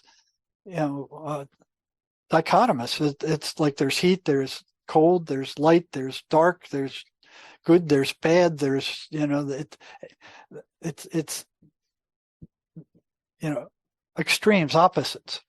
And when I went got into the state hospital and saw the negativities, I also saw that there were positives also. And it wasn't lost on me when these things started. I had patients tell me that when they repeated the 23rd Psalm, the voices reacted like worms thrown onto a hot frying pan. And that was told me by several other people, that the voices hated the 23rd Psalm, and they hated a number of other things from the Bible. So it's like, okay, there must be a positive side there too, which I already knew there was. But it kind of strengthened that. So I'm kind of an eclectic Christian. Fair enough. You mentioned that other religions have had like positive impacts as well. You mentioned Islam and stuff like that, but is there like one particular religion, like is Christianity the most effective, or is it just positive spirituality in general? Well, the one I'm most familiar with is Christianity. So, people recover much quicker when they pray and ask for help. And working in the emergency room for the last 10 years, I mean, I've seen people that should have been dead by all logical right. They should not have survived the suicide attempt they made. And this was happened over and over and over again. I should have wrote them down, but it was so common that it's like lobsters used to be. They used to use them for dog food.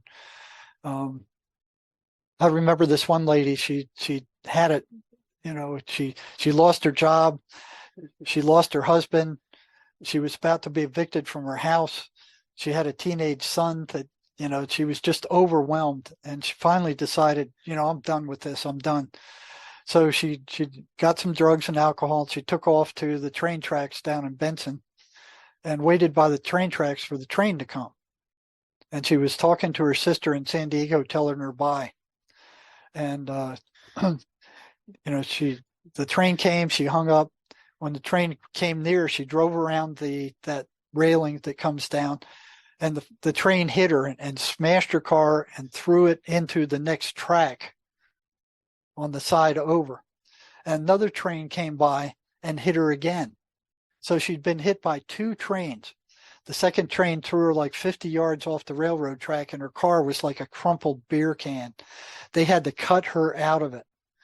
And I asked her, and when I was talking to her, and I was doing her psych evaluation to see if she was safe to let go. And I asked her out of curiosity, it's like, what were you thinking after you came to and you were still alive? And she said, I was furious. She said, I was absolutely furious. I did not want to be alive. I did not want to be back here. And she said she heard a voice come to her and say, everything is going to be fine. And she said she felt this calming effect throughout her entire body, like everything's good. So here she was sitting in front of me in the ER after she'd been hit by two trains, and they had to cut her out of the car, and all she had was a black eye. Man, that's absolutely unbelievable. I couldn't believe it. And there was another one where she'd shot herself, she said, with a 357 Magnum. I don't know if that's true or whether it was a 38. She put it to her chest. She fired, and the bullet went right through her, missed every vital organ, and missed all the bones, and went through the wall. And here she was sitting in front of me with a big Band-Aid on where it came in and where it exited. And there was another one. So in both those cases, I no longer felt they were suicidal, and I told that to psychiatry, and I didn't think they were going to leave them out, and they did. There's one guy, this was a prisoner who he'd had it. He went out to the middle of the woods with a rope in the middle of nowhere, absolutely nowhere. He hung it on a tree, was on a tree stump. They kicked that out from under him, and he was just hanging there when a hunter came out of the woods out of nowhere and cut him down. Another guy where he turned on the gas to his apartment. His sister visited him maybe twice a year.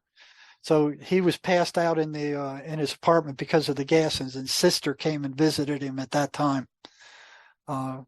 Another one where the voices told him, go out in the desert, get in your car. When you run out of gas, go out in the desert and shoot yourself. So he did that. Car ran out of gas. He took his pistol, went out into the desert. He's sitting on a log, and he cocked the pistol to shoot himself, and he said a bird came and landed in a tree in front of him and started screaming at him. He said he'd never seen a bird like that ever. And he'd lived in Arizona all his life, and he'd never seen the thing. Just started screaming at him. So he took the gun and he fired at it. And when the shot went off, the explosion from the shot woke him up. And he's like sitting there with the gun in his hand going, what was I going to do? So story after story, everybody's got two guardian angels watching over them at all times. They are not allowed to help unless you ask. You have to ask. They're not like the negative ones that can go in there and barge in there and put all this junk in your head. If they don't have your permission to help, they can't help you. So you have to ask them. Otherwise, they have to just sit there and watch these things attack you and do nothing about it unless you're on the verge of death like these people were. That's really, really amazing. Like, some of the things you're telling me today are just blowing my mind. Yeah, it's really strange. It's another world. It really is. It's like science fiction. I mean, if it hadn't happened to me, I wouldn't believe it. I remember for years I struggled with, what are these voices? What are they? What are they? And I prayed once to experience them. And a couple of weeks later, I was given that wish. For better or for worse? Well, they were trying to kill me, so I was working at the psychiatric hospital then, and I was living on a lake. And, it was a couple of weeks after that where I'd swim at sunset because the traffic, the motorboat traffic would dissipate at that time. So I was swimming out in the middle of the lake, and I was a good swimmer, and I just got into stride and was just swimming at my own speed. And then it was like a meditation. And then I felt myself get tired, and I looked up, and I was in the middle of the friggin' lake. I was far from shore, and I was way too tired to get back. And by that time I'd already taken, at Temple University, I took skin diving, I took scuba diving. I loved the water. I was like a fish in the water. And, they taught us the survival float, where you kind of put your hands behind your back and you just float like a dead man. So your face is in the water, your back is out of the water, your head's halfway in the water. And then when you run out of air, you whip your head back, you blow out the air you have in your lungs, and you start sinking immediately. And then you have to take another big breath before your mouth goes underwater. And then you sink down a foot or two, and then you float back up. And you go back into the dead man's float again. It takes hardly any energy. And if the water's warm, you can do that for days, So I wasn't worried about it. I'd look out, and, it's sunset, lights are starting to go on. And all of a sudden, here comes this voice in my head. It said, you're out in the middle of the lake. You're too tired to make it back. The lights are going off. You're going to get disoriented. You won't be able to tell where the shore was, and you're not going to make it back. And I'm like, where did that nonsense come from? It's like it was so ridiculous that it not only didn't faze me, it was like, that's not me. That's not my thought. I'm not the least worried about being out here in the middle of the lake. And while I was doing you come up for air, you start sinking. Once you take in a breath of air, you sink down a foot or two. And as I'm sinking down, here it comes again. It goes, see, you're heading for the bottom. You're going to drown. And I'm like, what? Yeah, you're heading for the bottom. And, I hit a place where they call it's kind of the crush depth, where the pressure of the water constricts your lungs. It pushes in on you, and you lose your buoyancy, and you start sinking very quickly.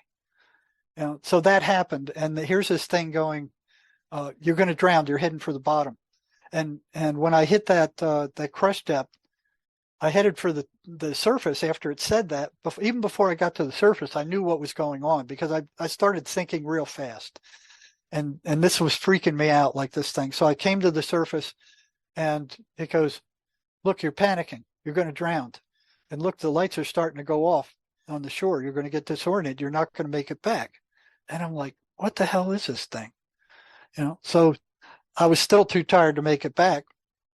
I took another breath, but this time when I was sinking down, I spited it. So instead of coming just back to the surface normally, I let some air out so I could continue sinking. And I kept heading toward the bottom, and just kept dropping, had to equalize the pressure in my ears. And then I felt something very cold coming up my legs. And I went, and I shot for the surface. Even before I got to the surface, I knew it was the thermocline.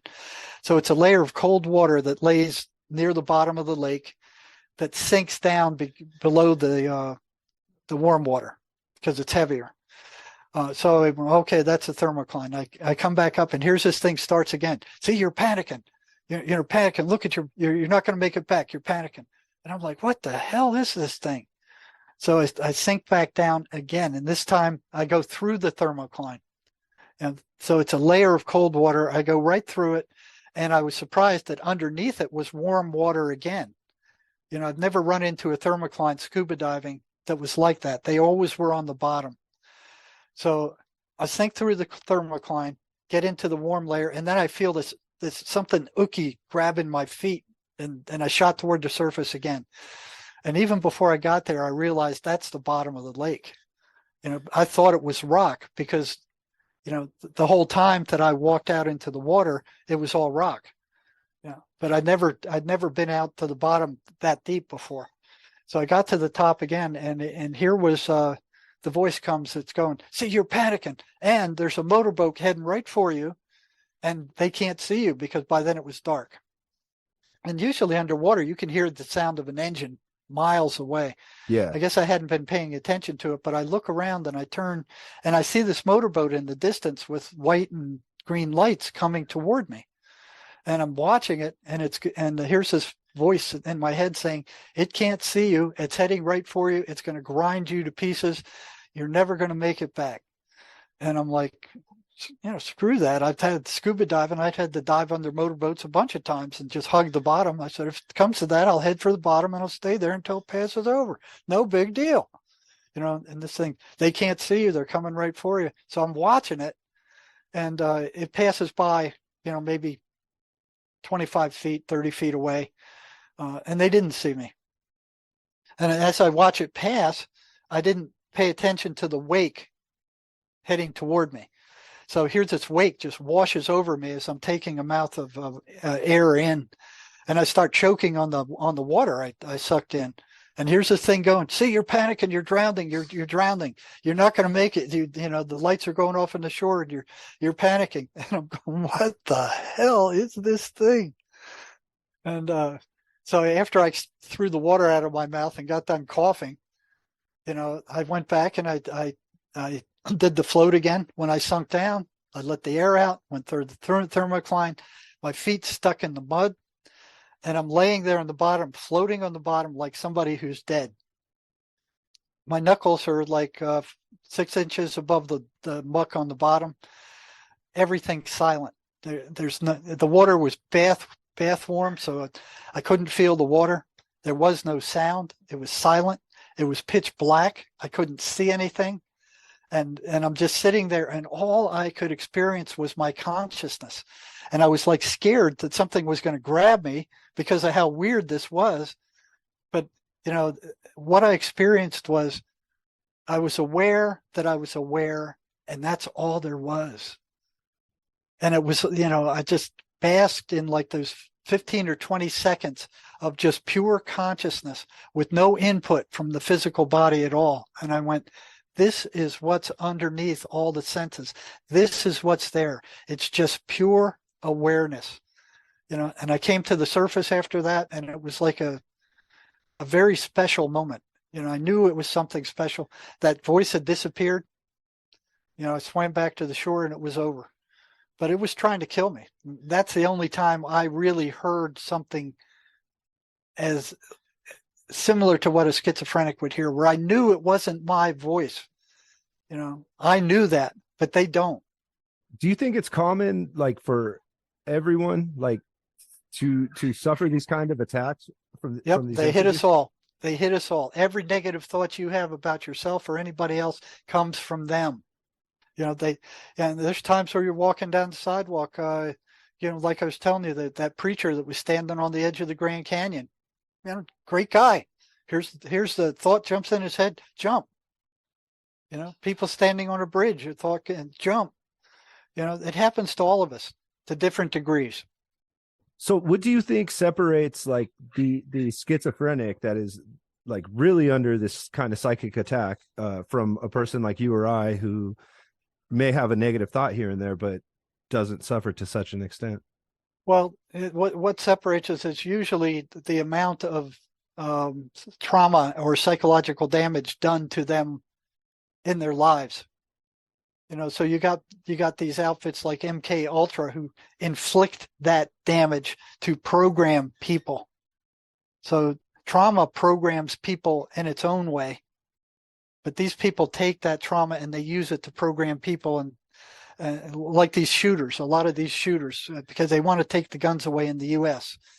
So, here they are programming these guys to shoot up kids and shoot up a bunch of people so they could say, see, take away the guns. It's not the guns who shoot people, it's people who shoot people. And they want to take the guns away so we can't defend ourselves. And that's not going to happen in this country. A lot of those shooters are on mental health medications as well. Yeah. There's been a correlation with a lot SSRIs. of those shooters are psychotic. They're listening to the voices. And they'll even tell the judge in the courts, it goes, I didn't do this. The voices did it. They'll tell them that. They don't listen to that, of course. Yeah, no, I've heard that as well. So like with programs like MK Ultra, where they're programming these people, I've read that they do like satanic rituals as part of this mind control programming. Do you think that they're like with the programming, like inviting these demonic entities to possess these people? I think they're demonic in and of themselves, and they want to control these people. I wouldn't. It wouldn't surprise me in the least if they were. What they're doing is awful. They need to do something about those people that are doing those kind of things. And I've talked to people that say, yeah, I was taken by them, and this is what they did to me. They tortured me this way, and to make me think this way. CIA does similar things. Yeah, it's bad news. Another question that I had for you is, have you noticed like a correlation between negative spiritual practices, like if somebody's into like witchcraft or Satanism or plays with Ouija boards, and schizophrenia or like being attacked by these demonic entities? Yeah, Ouija boards are extremely dangerous. I've talked to a number of people who were playing with Ouija boards, and the entity went from the board, talking to them on the board, into their head. Automatic writing is another one, where it went from writing to being in their head. Channeling is another one. Heavy doses of psychedelic drugs is another one.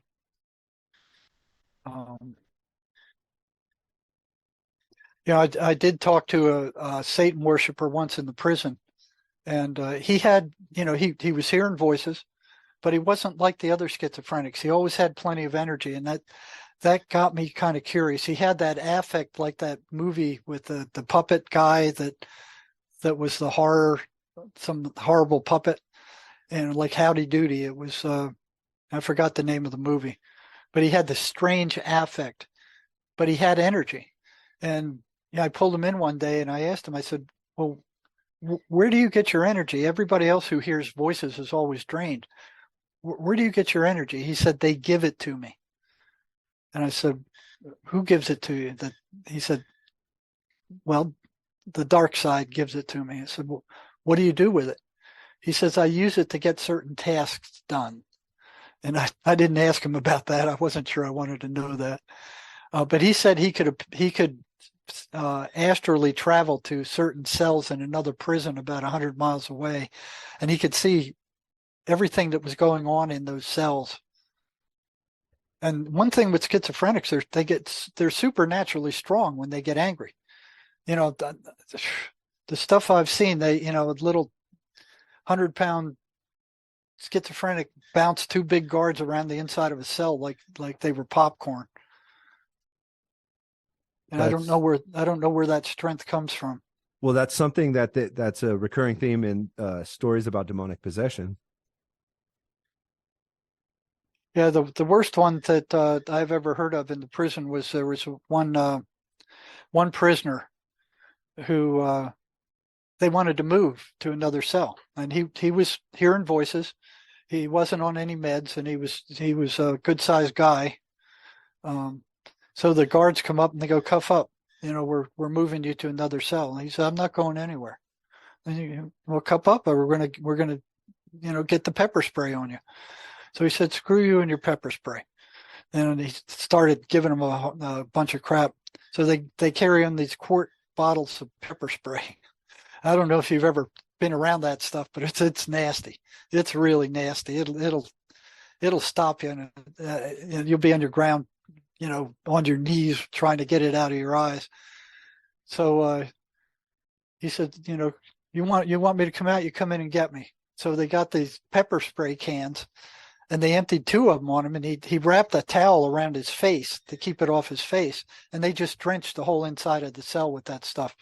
They drenched it so bad that they were suffering from it outside the cell. And here's all these prisoners on the cells above looking down at what's going on down there. So the guards come back and say, okay, now cuff up, or we're going to go get the stun guns. And he said, go get the stun guns. Screw you. If you want me to come out and get me, you bunch of panty wastes. And he's cussing them and telling them they're a bunch of jerks and, disrespecting them in every way he could think. And so they went and they got the stun guns. And normally those things, 50,000 volts, they'll just knock a prisoner out just like that. I mean, they're down. Even the biggest prisoner down. They shot this guy, and he's just standing in the middle of his cell, quivering, just shaking, just quivering with that the stun gun. And so it runs out. So a second guy with a stun gun shoots him with that, and another 50,000 volts. They did that 17 times, and the guy did not go down, which is unheard of. I mean, just unheard of. So the warden comes down. He goes, stop it. They're going to get me for cruel and unusual punishment. So they stopped shocking the guy. And then they said, come on out. Or, they could have turned his water off and just left him there until he ran out of water and stopped feeding him. Eventually he would have went. But, they had to do their macho thing. And so they said, you cuff up and come out of there, or we're going to get the dog. So what they have is a trained attack dogs there. They cost thousands of dollars, and they're vicious. They will rip you to pieces. The prisoners were terrified of them, more than stun guns, more than the pepper spray, more than anything else. So they went and they got the dog, and they give him another chance, and they said, come on out, or we're going to let the dog in. So he says, I'm not going anywhere. You come in and get me. So they cracked the cell, they sicked the dog on him, and he threw his arm up in front of his face to kind of block the dog. And the dog grabbed onto his arm with his jaw and bit all the way down to the bone. And then he pulls the dog to his face with the dog still on his arms, and he goes, sit. He commands the dog to sit, and the dog sat. And then here's all this blood gushing out of his arm. And he starts petting the dog with his other arm, saying, good puppy, good puppy. And the dog didn't let go, but it's sitting there with this guy, petting it. And the dog handlers were like, what the blazes is going on in there? And they had a rope tied to the dog. So they pulled the rope and they drugged the guy out of the cell. And then there were like 15 guards out there to beat the crap out of him. But they get... What this guy did was the stuff that science fiction is made out of. No human being should have been able to weather what they threw at this guy.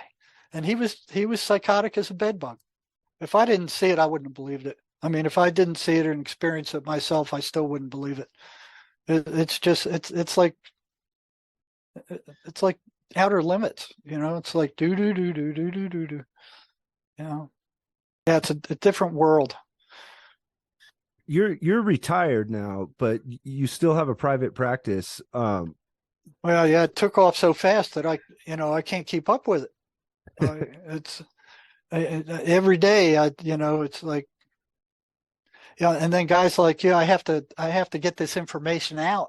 It is the truth. And it's you guys that are helping get it out there, because this isn't going to get out through the mainstream media. This isn't going to get out through psychology and psychiatry. This is going to get out from the ground up when people see it for themselves, when they understand it for themselves, and that they understand the tomfoolery of psychiatry and psychology. Really, I stumbled across your work. I forget who posted it, but somebody on social media posted one of your interviews, and After watching the first interview, it was a pretty long interview that you did from a couple of years ago. I had to seek out like all your other interviews that I could find and watch them, because this topic is just, first of all, so interesting to me as a religious person. It's kind of like scientific proof of demons and evil spirits and things like that I have in my spiritual worldview from my faith. And then like, you're the only one that's talking about this, and it's something that I've long suspected in dealing with people that I know in my personal life that suffer from mental illness. Yeah, people when they're exposed to it, they go, oh yeah, yeah, then they see it, but you got Jesus in the Bible cast out demons 23 times, 23 times, clear as a bell. Demons gone, the person turns back to normal. What science comes on the scene like 200 years ago, and all of a sudden they don't pay attention to that anymore? It's a fairy tale. For a Christian society to be stripped of that knowledge is totally absurd. The demons didn't go anywhere. They're still here. And if you don't believe in them, they can act with impunity. And that's what schizophrenia is. These things, these voices are demons. And then here's psychiatry telling people, oh, they're not real, they're hallucinations. Just take these drugs and we'll put a Band-Aid on it, and you'll be fine. Just you'll have to live like a zombie, but that's one of the side effects. No, these things are entities. They're parasitic entities, and they hit all of us, not just schizophrenia. Or schizophrenics. Schizophrenics are at the end of the normal curve, where this phenomena is much more evident. I mean, you can see it, but they hit us all. There are times where I'm sure all of us go, you're in a conversation, and all of a sudden you go, well, why did I say that? Or, oh, I hope they didn't take that the wrong way. Or, it's these things getting in there and influencing your thoughts and your behavior. I actually just had a conversation with someone about this, how human history for thousands of years has talked about humans interacting with the supernatural, and now that science has taken over in the last few hundred years, the materialistic view of the world totally discounts the supernatural aspect of life. And they think you're crazy if you talk about having an experience like this. Yeah, one of the drawbacks of science. It's like same way with Fauci and his science crap. Oh, we're following the science, when you find out he's lying through his teeth about everything. It's nuts. Yeah. They're out there. They're out there. Again, every negative thought that goes through your mind comes in there from them.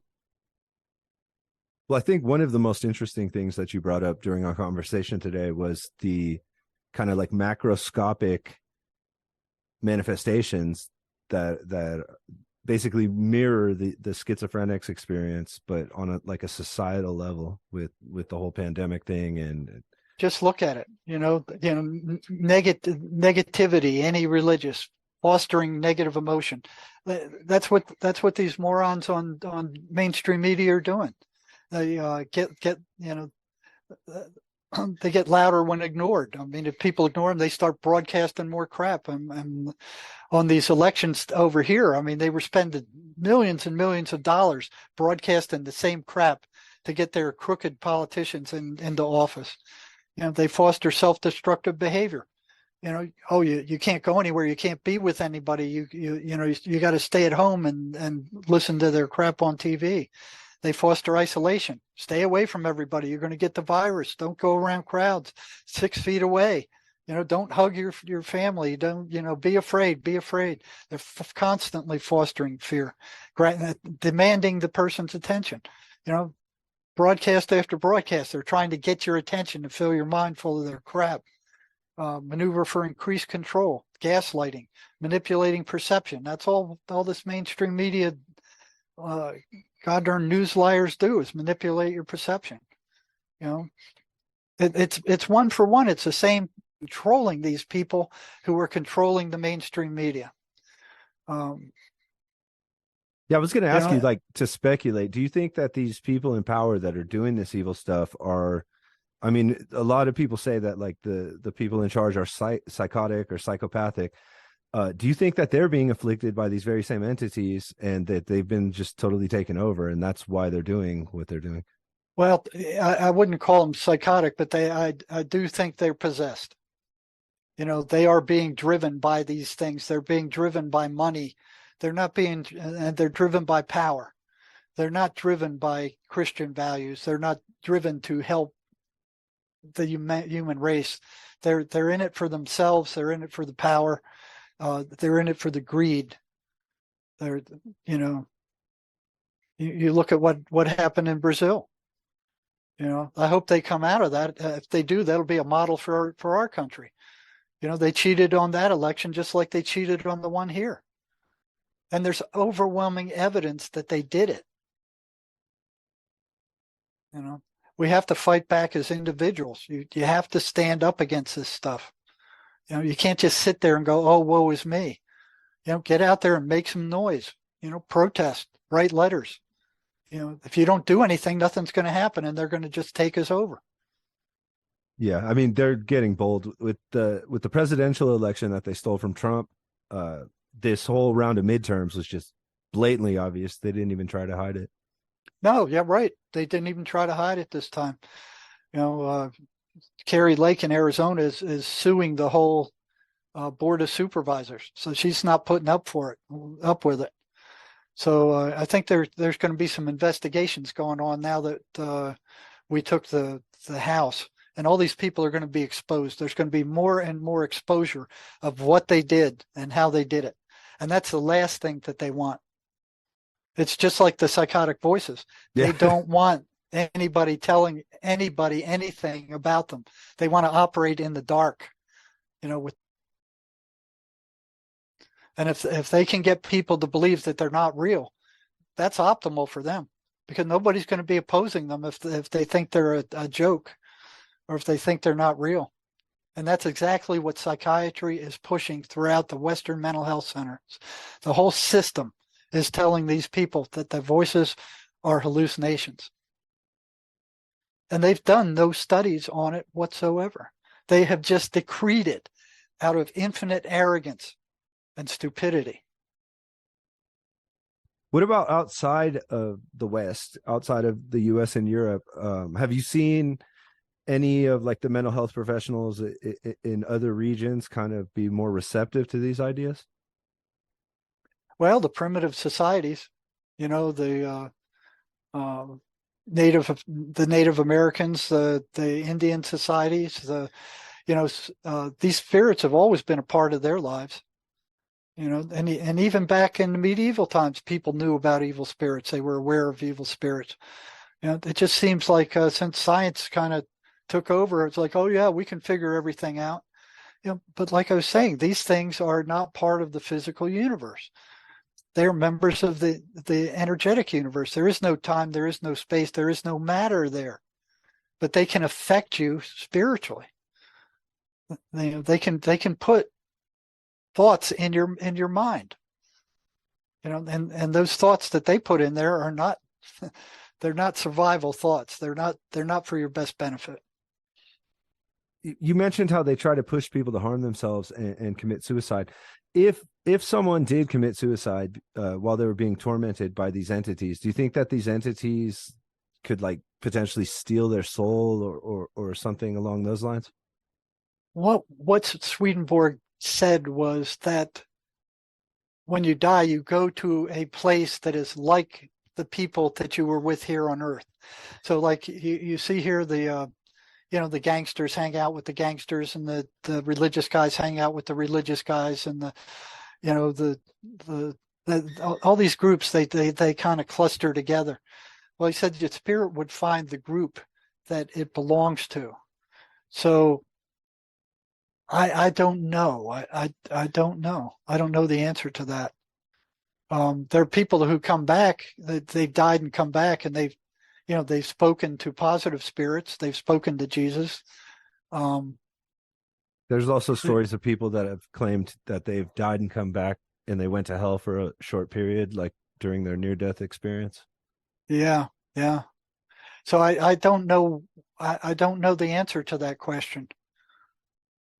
And I've heard both those cases.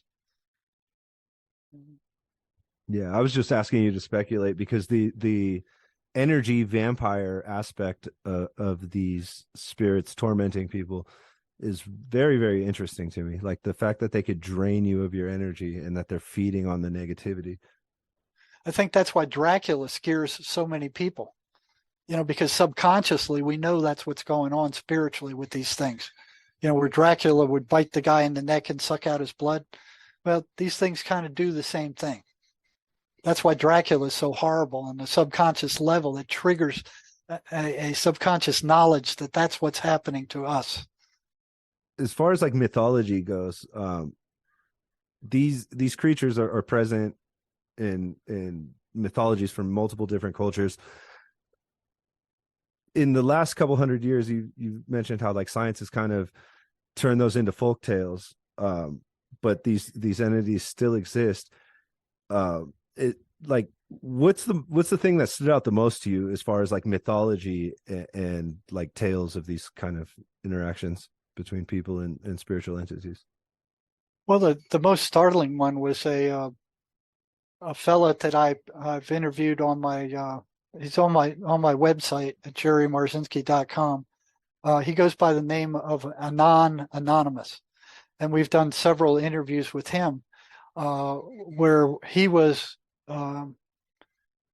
started hearing voices when he was young. He got psychiatrically hospitalized for a month, and after he got out, I don't know how much longer after he got out, he was sitting in his bedroom or laying in his bedroom, and he's looking up at the ceiling, and smoke started coming from the ceiling. Just the same kind of thing as like when, I told you before, you pour ink in water and you can watch it move through the water. He saw that same thing coming through his ceiling, right? And it was this black cloud, a gray. First it was gray, and then it opened up and there was like a hole in it. And it was like he could see into another dimension. And all of a sudden he saw this snake-like body zoom up past that hole he was looking at.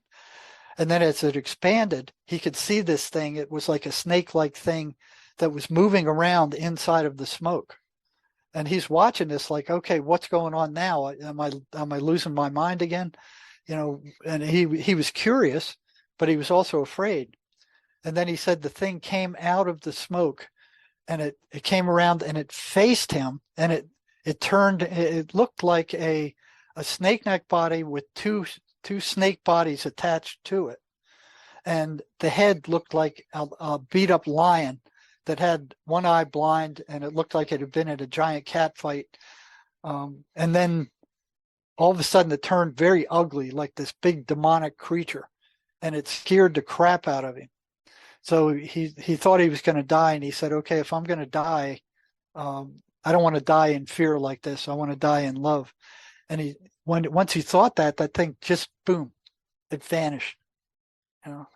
So like 25, 30 years later, he was doing some research on Gnosticism, and he saw a medal, a Roman medal from like 4 AD or something like that had a picture right on a piece of silver that looked just like this thing. And he looked it up, and I forgot what they called it. I forgot the name of it, but it matched exactly what he saw. 4,000 years ago. Chinubis, that's what he called it, the Chinubis. So if you go to my website and you look up the any of the interviews with Anonymous, he's now functioning as an engineer, a mechanical engineer. Mechanical engineers don't believe in this kind of stuff, but he, like me, he experienced it. He's been there, so he knows. So he talks about his experience with the voices, and he talks about how they run these same patterns, and then he talks about that Chinubis thing that he saw that he wasn't aware of that it was like, 30 years earlier, he had seen this hallucination, supposedly hallucination. And here it was in physical reality for real, that was engraved. And then he looked it up other places and it looked the same thing. So they were aware of it back in ancient times. Have you noticed like these entities wanting to target children or requesting access to children from their victims? They hate children. They absolutely hate children. Which is one thing I saw with schizophrenic mothers when I was working. A schizophrenic mother can do a lot of damage to these kids. And they say it's, familiar, but it looks to me like the voice is set up in the child a situation where they can thrive and move in. I've heard a number of stories where the voices were telling the mother to harm the child. And then you look at these child trafficking stuff that's operating all around the world, where they're killing these kids and using their body parts. I mean, that's demonic. That's just demonic. Yeah, that's why I was asking, because I've noticed like with satanic ritual abuse and like the whole Pizzagate thing and this child trafficking that you're talking about, that it seems like these evil demonic entities always want to harm children or like corrupt the innocence of a child. So, right. I think they do that because children are closer to God than grown-ups, and they hate that innocence. And I always found that strange too. Why do they hate children? Who hates children? They do.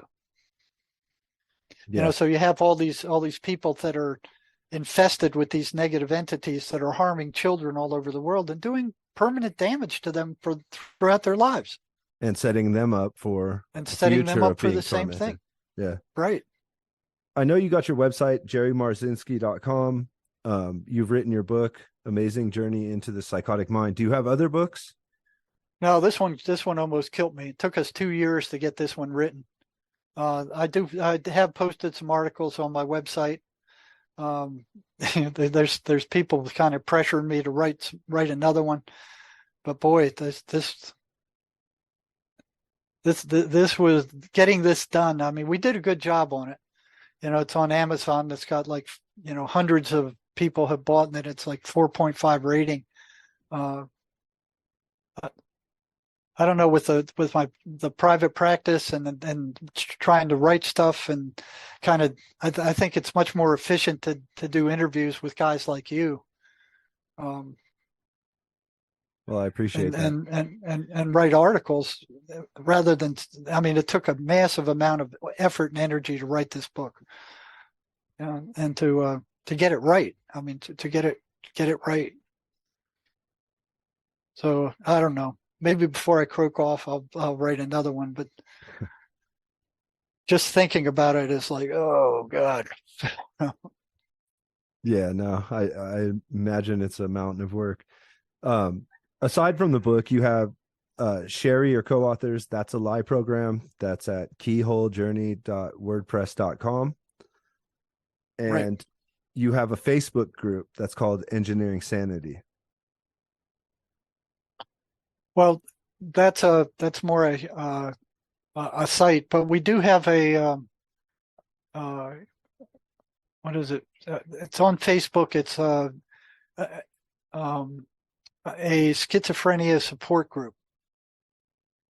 So that's on Facebook, and there's over 800 people in there. Okay, cool. Yeah, I just wanted to give the resource just in case there's somebody listening that might need to either talk to you or talk to others that you've helped for support. Yeah, there's a way to contact me on the website. I don't get to all the people that want to contact me. I try or refer them, but I'm being overwhelmed. I think people are starting to realize at the gut level that this is the truth, and they want the truth. There's so many people that have gone to psychiatrists and have not gotten any better whatsoever. And they're gorked out with these drugs. It doesn't cure their problems like the Mace energy system does.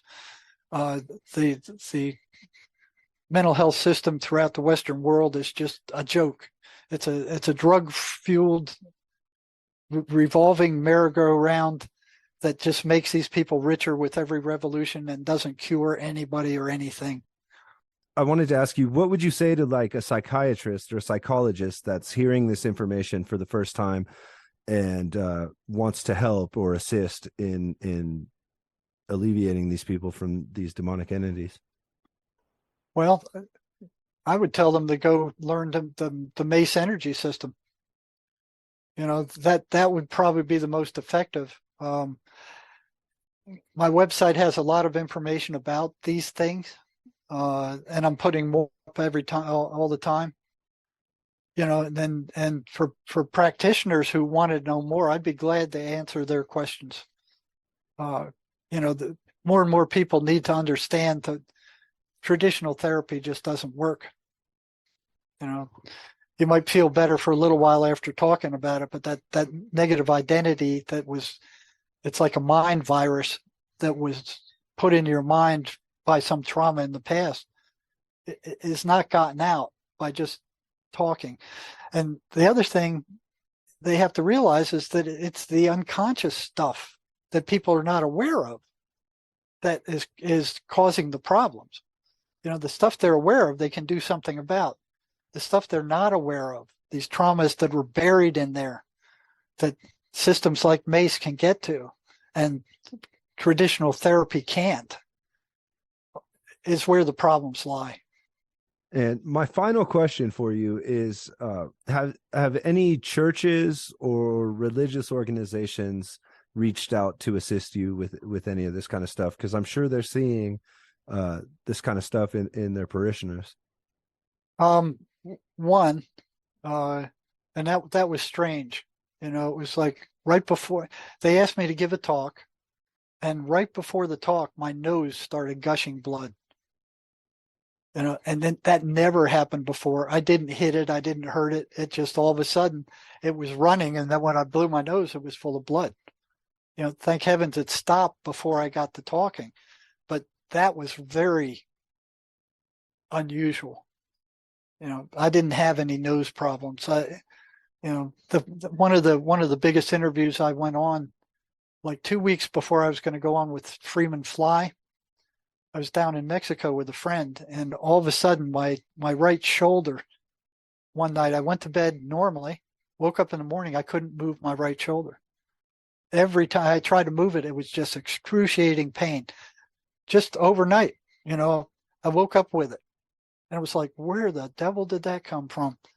It turned out that it was a staph infection that erupted in that shoulder, and I hadn't injured it. I hadn't done anything to it right before the Freeman Fly interview. So something was trying to stop me from getting this information out.